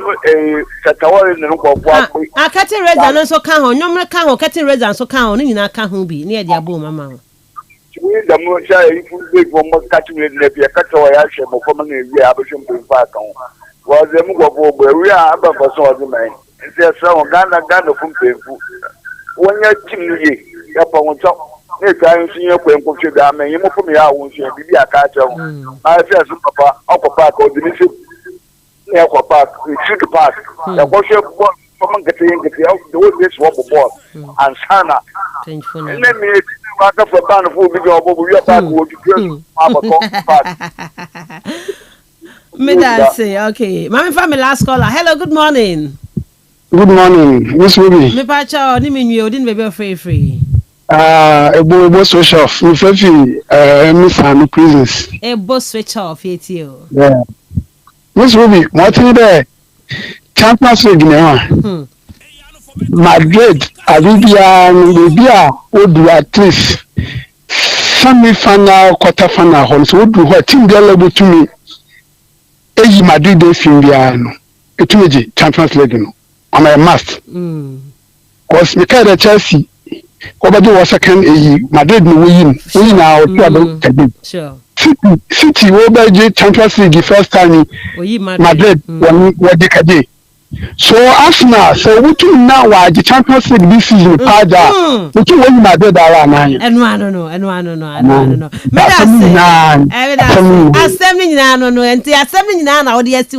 know. Good morning, Miss Ruby. Please kindly help me wish my sweetheart, Mrs. Patricia, a happy, fantastic, and wonderful birthday.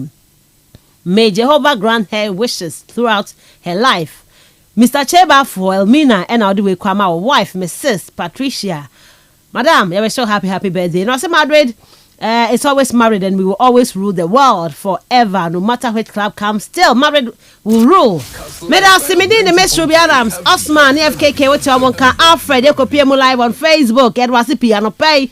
So, Jebeni and Snare, no boy, be shower, China Panu, Siana Fade, I catch you now. Yeah, there are 2 hours, so Mamma friend, I'm fine, Chemi, Yammer, Nasiami, I'd much now.